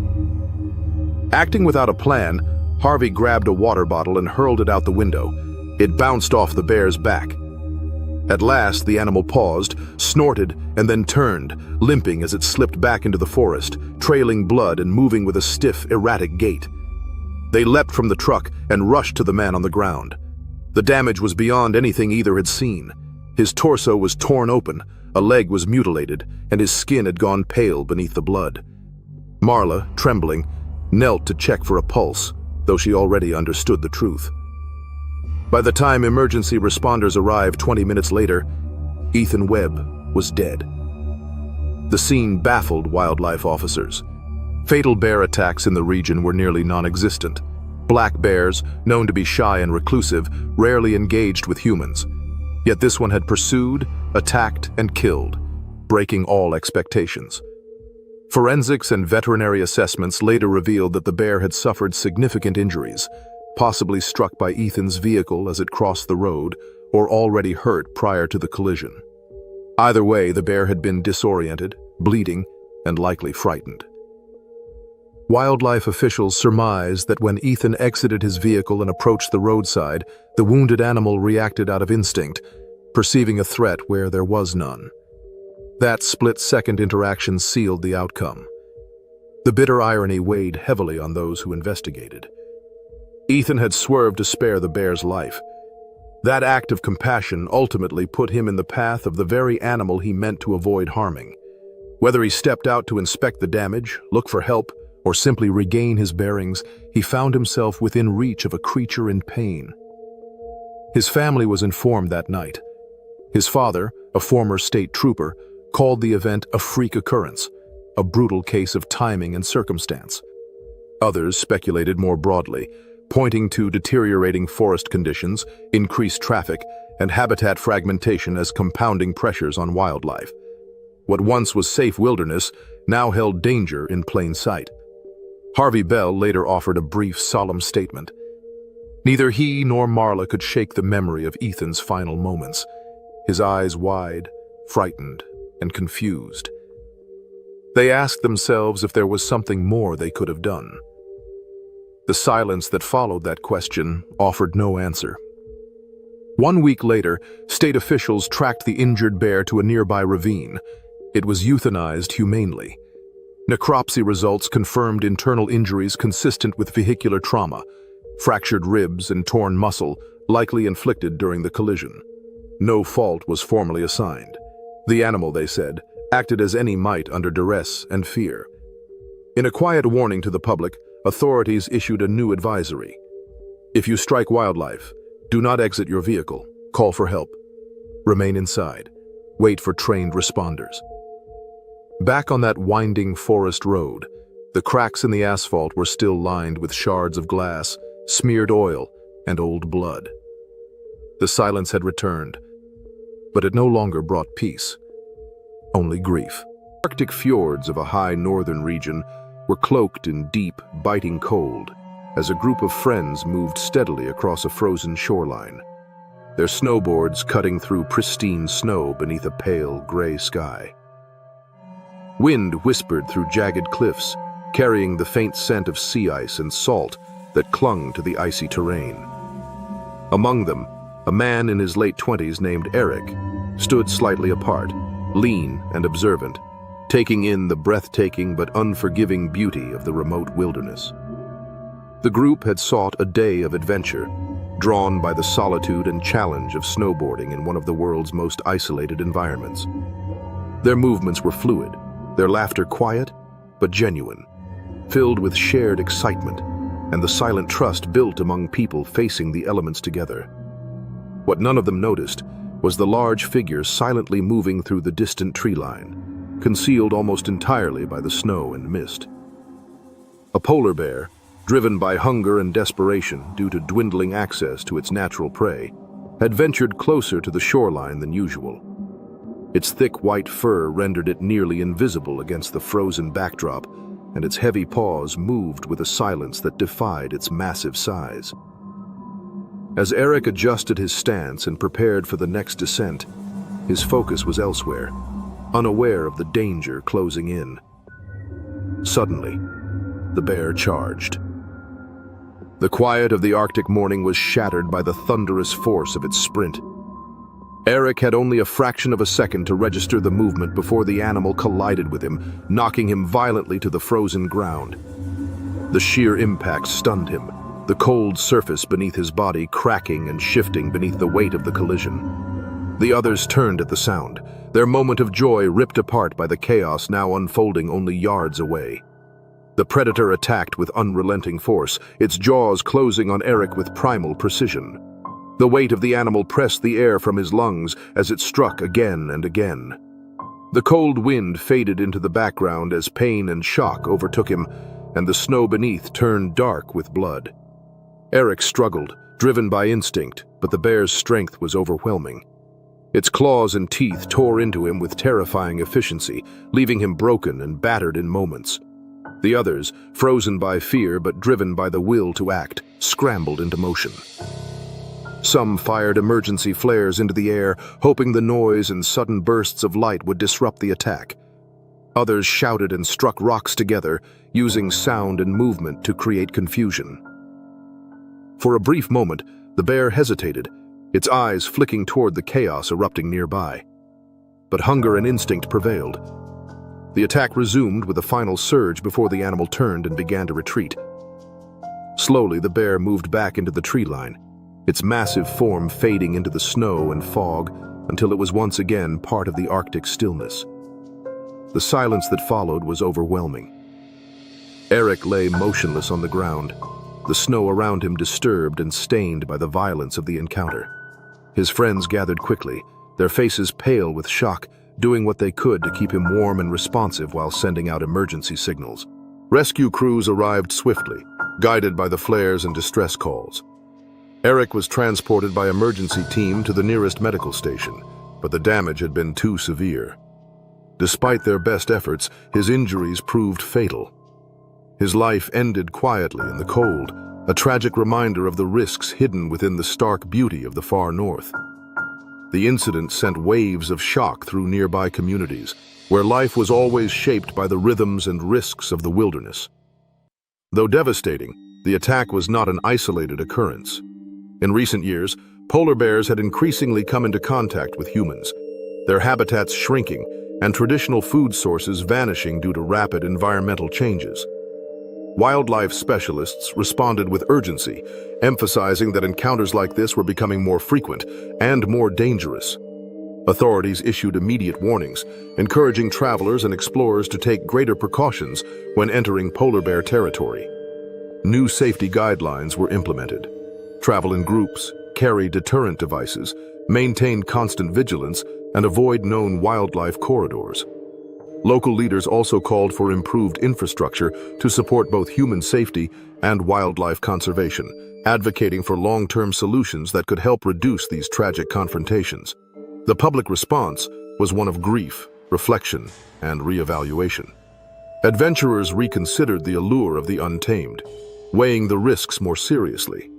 Eric was remembered with love and respect, a young man drawn to the wild not out of recklessness, but out of admiration for its grandeur and challenge. His death became a solemn emblem of the fragile line between awe and danger, between human ambition and natural force. For those who had witnessed the event firsthand, the experience left a lasting mark.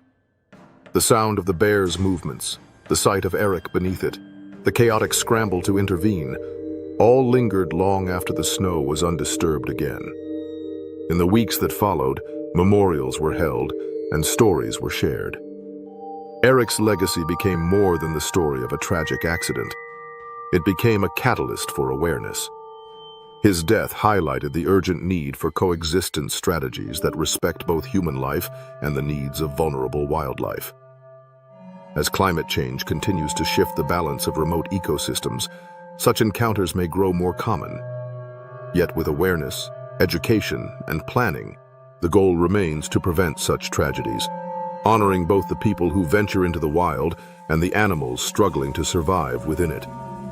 The morning mist still clung to the canopy as officers Liam and Rachel moved silently along a narrow game trail deep in the forest west of a large inland lake.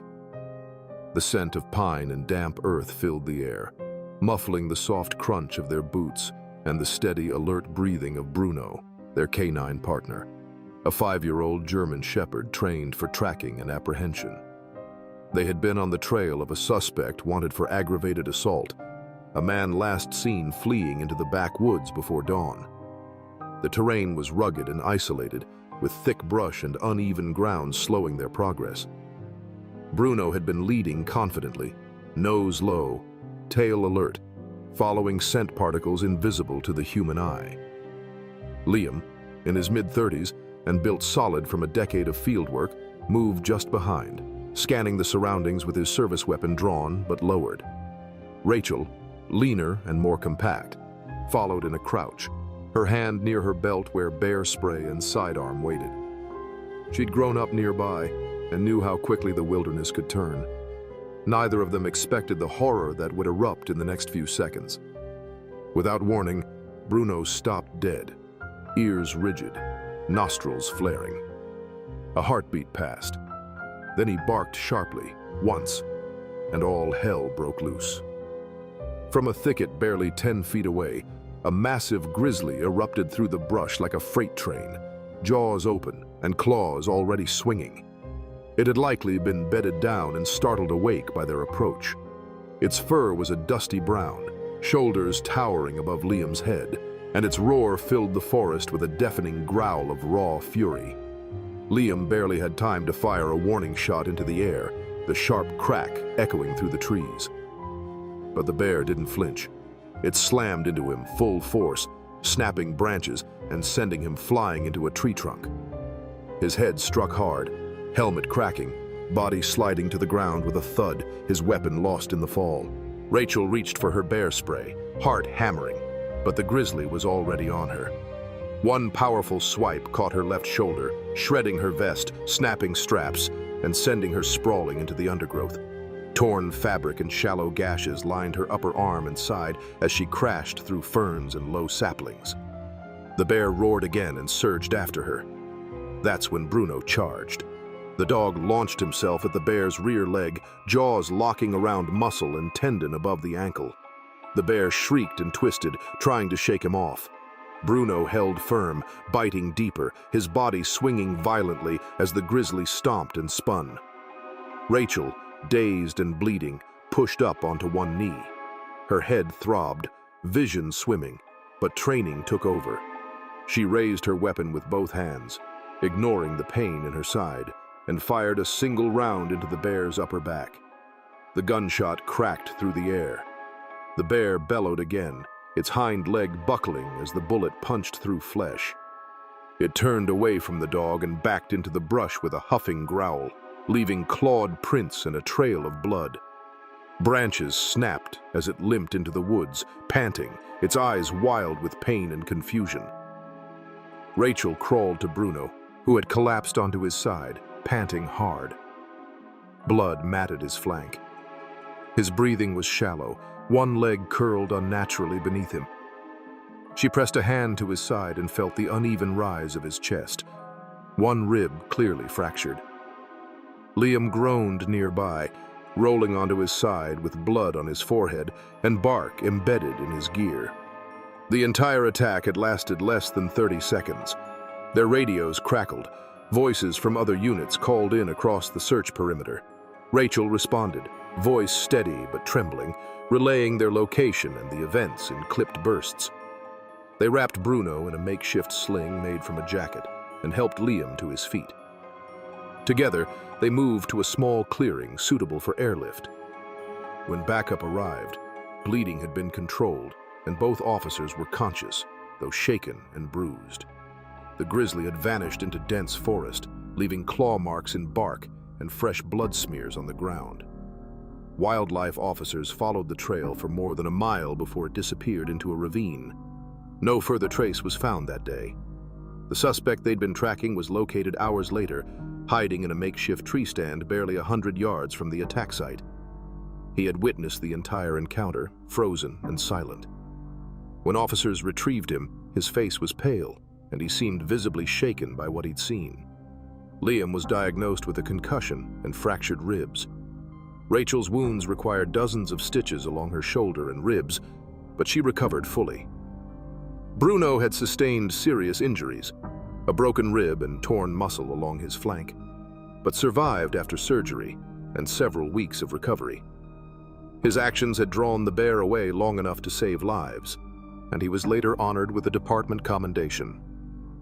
Wildlife specialists concluded the bear had likely been resting in the area for days, disturbed by the sudden human presence during the manhunt. There was no indication it had been aggressive before the encounter, only defensive, reacting to surprise. No additional sightings or incidents were reported in the region that season. Once the helicopter lifted off, silence closed back around the forest. The tree stand was left behind, a quiet marker of what had taken place.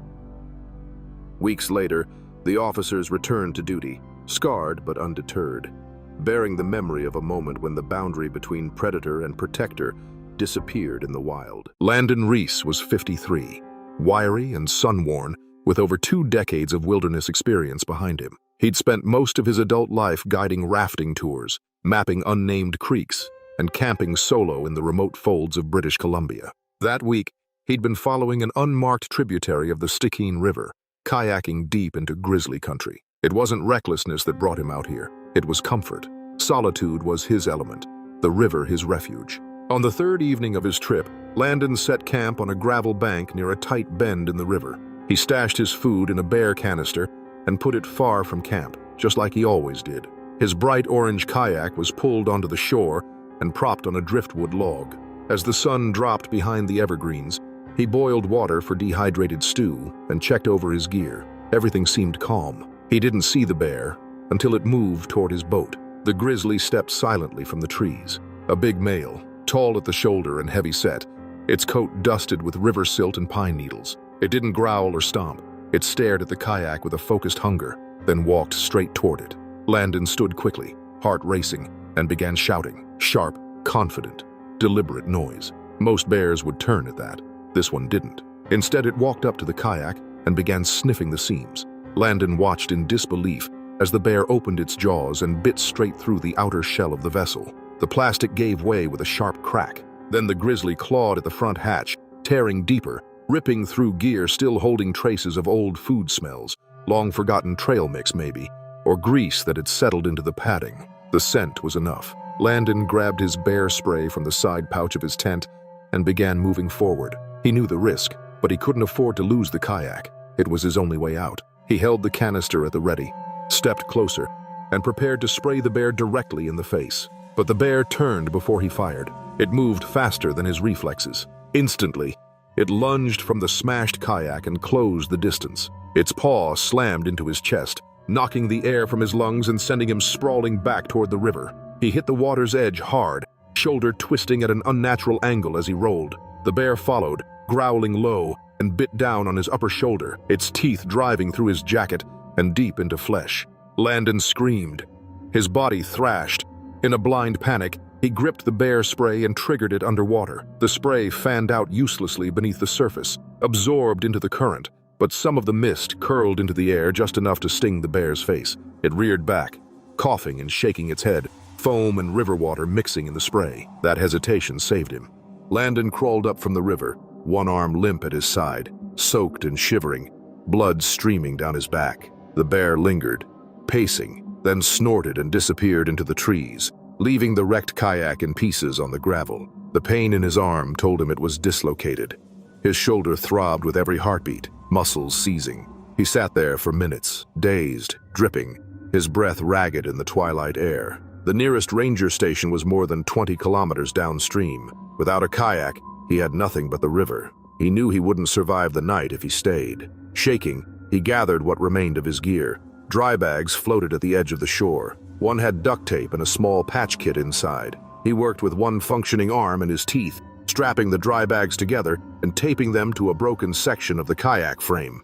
The float barely held shape, but it would carry him. He stuffed the rest of his supplies inside, wrapped himself in the remains of his bivy sack, and pushed off from the shore. The river was cold, the current strong. He drifted mostly, using his legs and one good hand to steer around boulders and deadfall. The stars came out above him, harsh and indifferent. Pain coursed through every part of his body.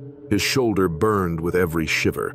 Blood still leaked from the puncture wounds on his back. At some point before dawn, he started to hallucinate, thinking he saw lights in the trees or people on the bank. He knew none of it was real. Morning came slowly, the sky brightening over the pines. The river narrowed in places, pushing him faster. He held on. Hours passed. His body was numb, and he began to drift in and out of consciousness. When the ranger station finally appeared, a simple wood cabin with a flagpole and a battered canoe, he almost didn't believe it. He dragged himself onto the shore, stumbling up the rocky slope. The ranger inside heard the thud of a body hitting the porch and opened the door to find Landon half collapsed, his face pale, jacket soaked in blood. He was rushed by helicopter to the nearest hospital later that day. The doctors said he was lucky to be alive. The bear bite had narrowly missed major arteries. His shoulder was dislocated and fractured. He had early-stage hypothermia and dozens of cuts and bruises, but he lived. Landon didn't return to the river that season. His kayak was later recovered, its body riddled with punctures and claw marks. The bear was never found. Authorities inspected the site and noted that the food had been stored properly, but they concluded the bear was likely conditioned to human scent and food residue on gear. A single smear of peanut oil left months earlier might have triggered the attack. Word spread among the backcountry community. People who had once viewed Landon as invincible were shaken. He'd done everything right. Secured food, kept distance, carried spray, but it hadn't been enough. The river took his blood that night, but it also carried him out. As his wounds healed, the memory of the bear's silent way of studying his kayak like prey remained burned into his mind. It was a brutal reminder that in the wild, even experience didn't guarantee safety, and sometimes the quietest moments hid the deadliest threats. The morning on Kodiak Island began with a cold, biting wind that swept down from rugged mountains, carrying the salty scent of the sea and the faint rustle of waves against the rocky shore. Alex, a seasoned fisherman in his mid-50s, with weathered hands and a lifetime of experience reading the tides, was carefully reeling in his catch near a quiet cove.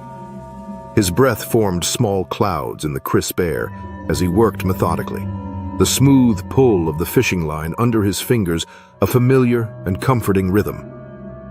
Nearby, a small pile of freshly caught salmon gleamed wet and silver on the jagged rocks, ready to be cleaned and packed for the journey home.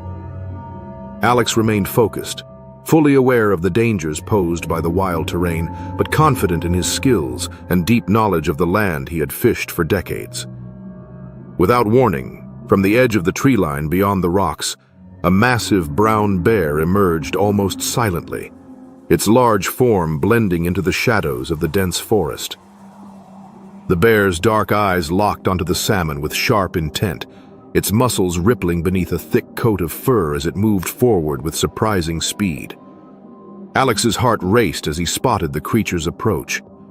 Before he could fully react, the bear lunged, snatching several of the gleaming fish with brutal efficiency. Its powerful jaws clamped down on the slippery bodies and dragged them away from the rocky shore. The sound of the sudden movement shattered the morning calm, and Alex reacted with a mixture of shock and alarm. Instinct took over as he raised his rifle, the cold metal steady in his grip despite the surge of adrenaline coursing through him. But the bear was not finished. Enraged by the disturbance and the attempted defense of its stolen meal, it charged with terrifying speed, crashing through branches and skidding over loose stones as it closed the distance. Alex barely had time to brace himself before the bear's massive paws struck, knocking him off balance and sending him sprawling onto the uneven ground. Its claws slashed across his thigh with ferocious force, tearing deep into muscle and flesh and sending shockwaves of pain through his body. Blood welled quickly from the wound, soaking through the fabric of his pants and pooling on the rocky earth beneath him. Staggering back, Alex scrambled to his feet, gritting his teeth against the pain as he fired several warning shots into the air. The loud cracks of gunfire echoed sharply in the still morning, startling the bear momentarily and causing it to hesitate. Yet rather than retreating, the animal began to circle him with a deliberate, calculated patience. Its dark eyes remained locked on him, as if weighing the next move with intelligence and intent. The bear lunged again, once more crashing forward with incredible speed. It grazed Alex's outstretched arm, shredding the skin and sending him reeling sideways. Fighting to keep his balance, he battled against the pain and disorientation, his heart pounding wildly in his chest as he struggled to remain upright amid the chaos. With a final, powerful burst of motion, the bear turned and retreated toward the forest, carrying its stolen catch in its jaws as it vanished into the dense trees. Alex collapsed onto the rocks, trembling from the pain and adrenaline, his blood mixing with the cold sea spray while the wind howled around him. The wounds on his thigh and arm burned with intensity, and the weight of the encounter settled heavily over him. Though shaken and injured, he understood the urgency of acting quickly. Gritting his teeth, he forced himself upright and began a slow, painful trek back toward the small fishing village, located several miles inland. Every step was agonizing, but the thought of help and safety drove him forward along the rugged coastline. As he limped along, the distant sound of waves crashing against the cliffs served as a reminder of the wilderness's relentless presence. His mind raced with memories of the attack, the bear's explosive charge, the slicing claws, the overwhelming scent of fur and earth mingled with blood. Deep down, Alex recognized that the bear's boldness was more than a random act. Environmental shifts were changing behavior. Scarcity of food in the unforgiving terrain was pushing these apex predators to take greater risks, drawing them dangerously close to human activity. By the time Alex reached the village, the close-knit community had sprung into action, rushing him to the nearest medical clinic. There, doctors cleaned and stitched his wounds, working for hours to stabilize his condition. The injuries were serious, but not life-threatening. Recovery would be a long, painful process, but it was possible. The emotional impact, however, ran far deeper than the cuts on his body. Alex knew that what he had experienced was not just a personal ordeal. It was a clear warning sign about the changing nature of coexistence between humans and the wild. In response, local authorities and wildlife specialists issued urgent alerts to fishermen and outdoor workers in the region. They stressed the need for vigilance and preparedness, urging people to keep food securely stored and to avoid behaviors that could attract bears to populated areas. The message was stark and immediate. As these animals adapted to shrinking food resources and expanding human activity, close encounters were no longer isolated incidents. They were becoming part of a troubling new pattern. Experts recommended deterrents such as bear spray and emphasized the importance of staying calm, backing away slowly, and avoiding eye contact in the presence of bears. They also advised against making sudden movements, noting that aggression often followed perceived threats. Education and preparation were now essential tools in avoiding tragedy. Despite these efforts, the community remained on edge, the attack a sobering reminder of how narrow the line was between survival and disaster in remote environments. The story quickly spread beyond the island, drawing attention to the broader challenges of wildlife management, habitat overlap, and human safety. For Alex, the memory of the bear's charge and the deep, burning pain of his injuries would never fully fade. Yet, through the trauma, he found the same quiet determination that had always guided him. There was no question that he would heal, and no doubt that he would return to the life he had built in the wild, more cautious, more aware, but still deeply connected to the land he had always called home. Cold morning air still clung to the remote logging camp nestled deep in the forests of Ussuri-Krai, when the quiet was shattered by a crashing, snapping chaos that erupted from the tree line. Every head turned toward the noise. A low, guttural roar followed, so deep it seemed to crawl under the skin, and within moments, the ground itself trembled beneath the weight of something massive charging through the undergrowth. The men on early shift barely had time to react before the northern edge of the clearing exploded in splinters and movement. A blood-streaked grizzly, colossal in size, surged into view with terrifying momentum. The bear was enormous. Its shoulders towered above the height of any man's chest. Its fur was thick, but clumped and matted with blood. Deep wounds tore across its flank, and fresh blood dripped steadily with each step it took. This wasn't an accidental visit or a hungry animal sniffing at food. This was something different, something wrong. This was a predator in agony, maddened by pain, charging forward with no hesitation, no fear, only fury. Panic swept through the camp like wildfire. Men scrambled in all directions. Some fled toward the tree line. Others dove behind equipment or stumbled into buildings. The creature tore through the open space, lunging at anything that moved. Yura, a seasoned chainsaw operator in his mid-40s with a lean build and sun-weathered skin, caught sight of a younger worker frozen in the middle of the chaos. Without hesitation, he sprinted toward the mess cabin, shoving the younger man behind a stack of crates before turning back toward the beast. His sudden movement drew the bear's attention. It worked, but the cost was immediate. The bear hit him like a freight train. The impact slammed Yura against the wooden siding of the mess cabin, sending splinters flying. Claws the length of carving knives tore into his chest, shredding fabric and skin alike. He collapsed to the ground, blood pooling beneath him. But in those precious seconds, others escaped. The bear wheeled around, roaring with renewed rage. It slammed into the mess cabin, splintering the door in half. Inside, the chaos only grew. Pots and dishes clattered, shelves collapsed, and people scrambled to escape. Some crawled out windows, others bolted barefoot across the gravel. The creature trampled everything in its path. From the direction of the equipment bay came the unmistakable sound of metal being mangled. The grizzly had found an all-terrain vehicle and was tearing into it with a frenzied strength. Its claws punched clean through the body like it was paper. A tire flew through the air, landing with a thud, and the bear turned on a fuel truck, slashing at its side and leaving long gouges in the metal.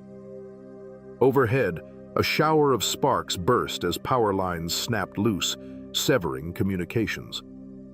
Radios inside the main office fell silent. Semyon, the camp's foreman, had seen more than most. A former soldier in his early 50s, he had the broad shoulders and steady posture of someone who'd faced chaos before. He remained calm even as workers darted past him, their faces pale with fear. Nearby, a bulldozer stood idle, parked beside a mound of gravel. It was the only piece of machinery in the camp heavy enough to withstand a direct charge from something that size. Without hesitation, Semyon climbed into the cab. His hands trembled as he fired up the engine, but his movements stayed deliberate. Diesel roared to life. There was no plan, no time to form one. The bear had turned again, its focus now drawn to the fuel station. It sniffed at the air, clearly registering the scent of gasoline. It swatted at a drum with one massive paw, leaving a dent the size of a man's torso. Just one spark could destroy half the camp. The bulldozer lurched forward with a mechanical growl, its treads grinding across the debris-strewn lot. The bear turned to face the advancing machine, black eyes wild and unblinking. It reared up, bellowing a sound that rattled the windshield and Semyon's ribs alike, then hurled itself forward. The impact shook the cab violently. Semyon gritted his teeth, gripping the controls as the dozer blade ground into the bear's shoulder. The beast shrieked in pain but held its ground. It clawed and slammed its bulk into the machine again and again, leaving deep gouges in the steel. The windshield cracked. The machine rocked with each strike. Semyon didn't back off. He pressed harder, foot on the throttle, driving the bulldozer forward inch by brutal inch. Behind the bear loomed the supply shed, sturdy, but not invincible. The pressure increased, metal groaning, and finally the bear was forced back. With a last, powerful shove, the bulldozer slammed the animal into the wall. The shed buckled with a sickening crunch. The bear howled in defiance, blood spraying across the cab's windows. One of its claws cracked the side panel before it began to sag, its strength visibly waning.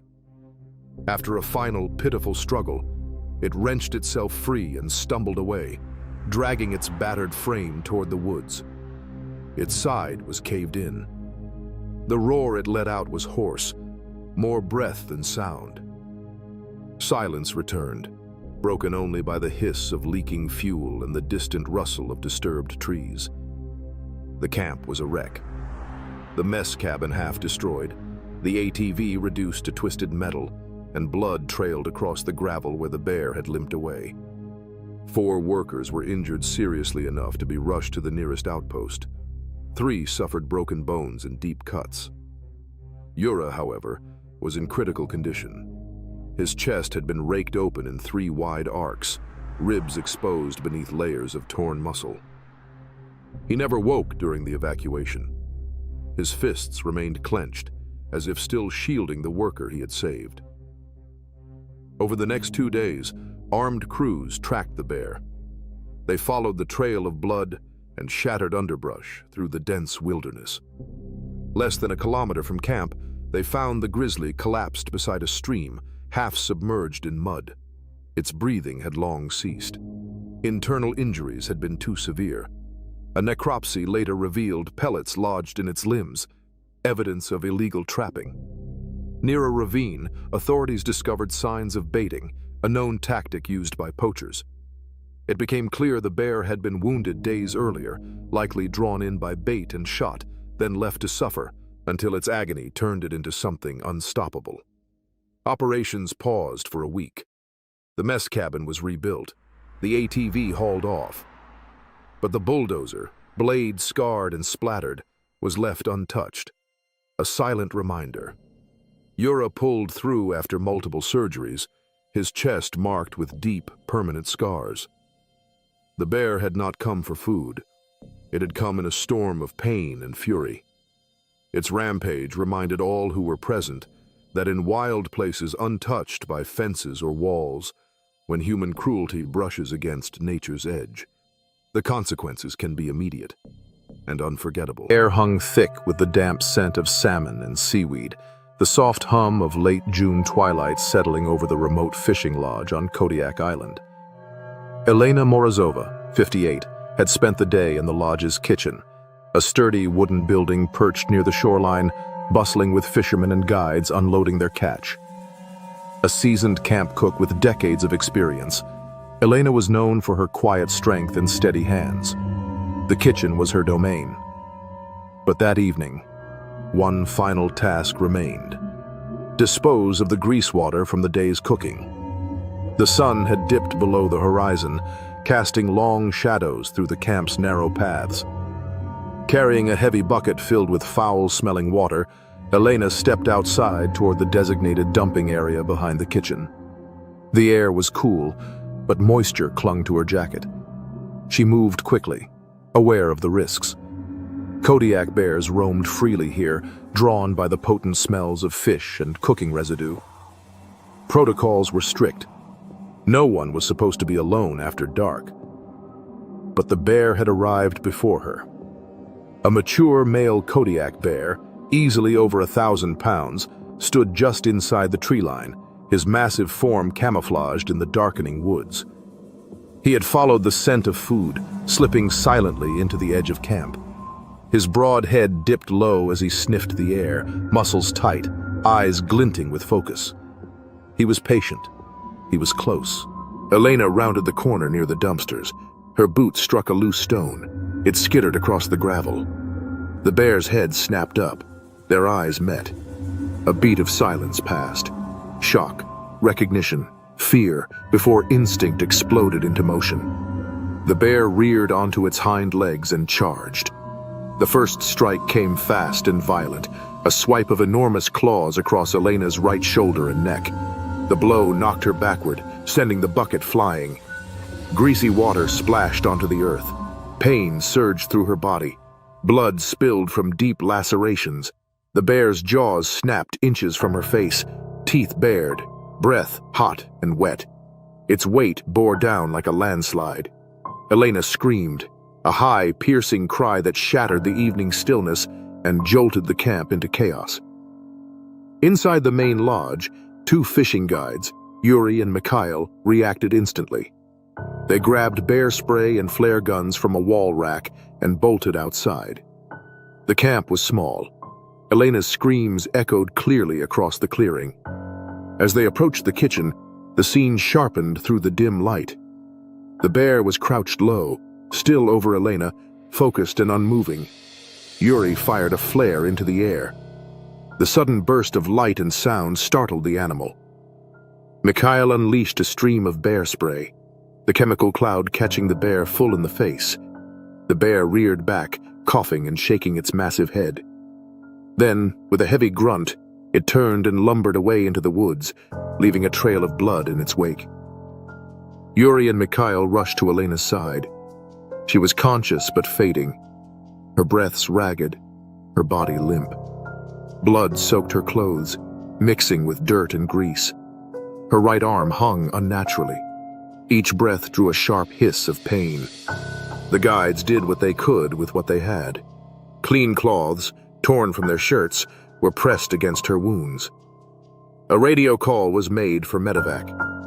A helicopter was dispatched from the town of Kodiak, though it would take precious time to arrive. The attack had lasted only moments, but the damage was catastrophic. Elena's collarbone was shattered. Multiple ribs on her right side were fractured. Claw marks had torn deep into muscle and tissue. She fought to stay awake, pain clouding her thoughts. But deeper still was fear. Not of the bear, but of how close death had come without warning. Surgeons worked for hours once she reached the hospital. Her recovery would be slow and grueling, but she survived, thanks to the quick response of the guides and the medics. Wildlife officers arrived at the lodge to investigate. Their report confirmed what many had feared. The attack had not been predatory. It was defensive. The bear had been startled, drawn in by scent, triggered by noise, and confronted suddenly in a low-visibility moment. In its eyes, the encounter was a threat. Defensive attacks are often the most violent. Unlike predatory incidents, which involve stalking and deliberate engagement, Defensive responses are reactive, fueled by fear, instinct, and confusion. The bear lashed out because it felt cornered. The event served as a chilling reminder of the realities of living in bear country. No amount of experience, caution, or familiarity with the land could fully erase the risks of working near apex predators. In wild places, even routine tasks can become dangerous in an instant. The lodge responded swiftly. New safety protocols were implemented. No one outside alone after dusk, stricter food waste disposal systems, mandatory bear spray on all staff, and more frequent drills for emergency response. Caution became rule, not suggestion. Elena's spirit, however, remained unbroken. From her hospital bed, she vowed to return to the island, not out of defiance, but out of respect. She understood the wilderness and its rhythms. She had lived long enough among it to know that wild creatures do not act out of malice, only instinct. Her body would carry the scars for the rest of her life. But her voice would carry something more, a warning and a lesson. Respect the land. Respect the animals. And never forget that the line between safety and survival is as thin as the path through the woods at dusk. Somewhere in those same dense woods behind the camp, the bear still roamed. Towering, silent, ancient. Not a villain, not a monster, just a force of nature shaped by hunger, fear, and solitude. The forest around Kodiak whispered its secrets, and for those who lived inside it, survival meant understanding one truth above all. You are always a visitor here.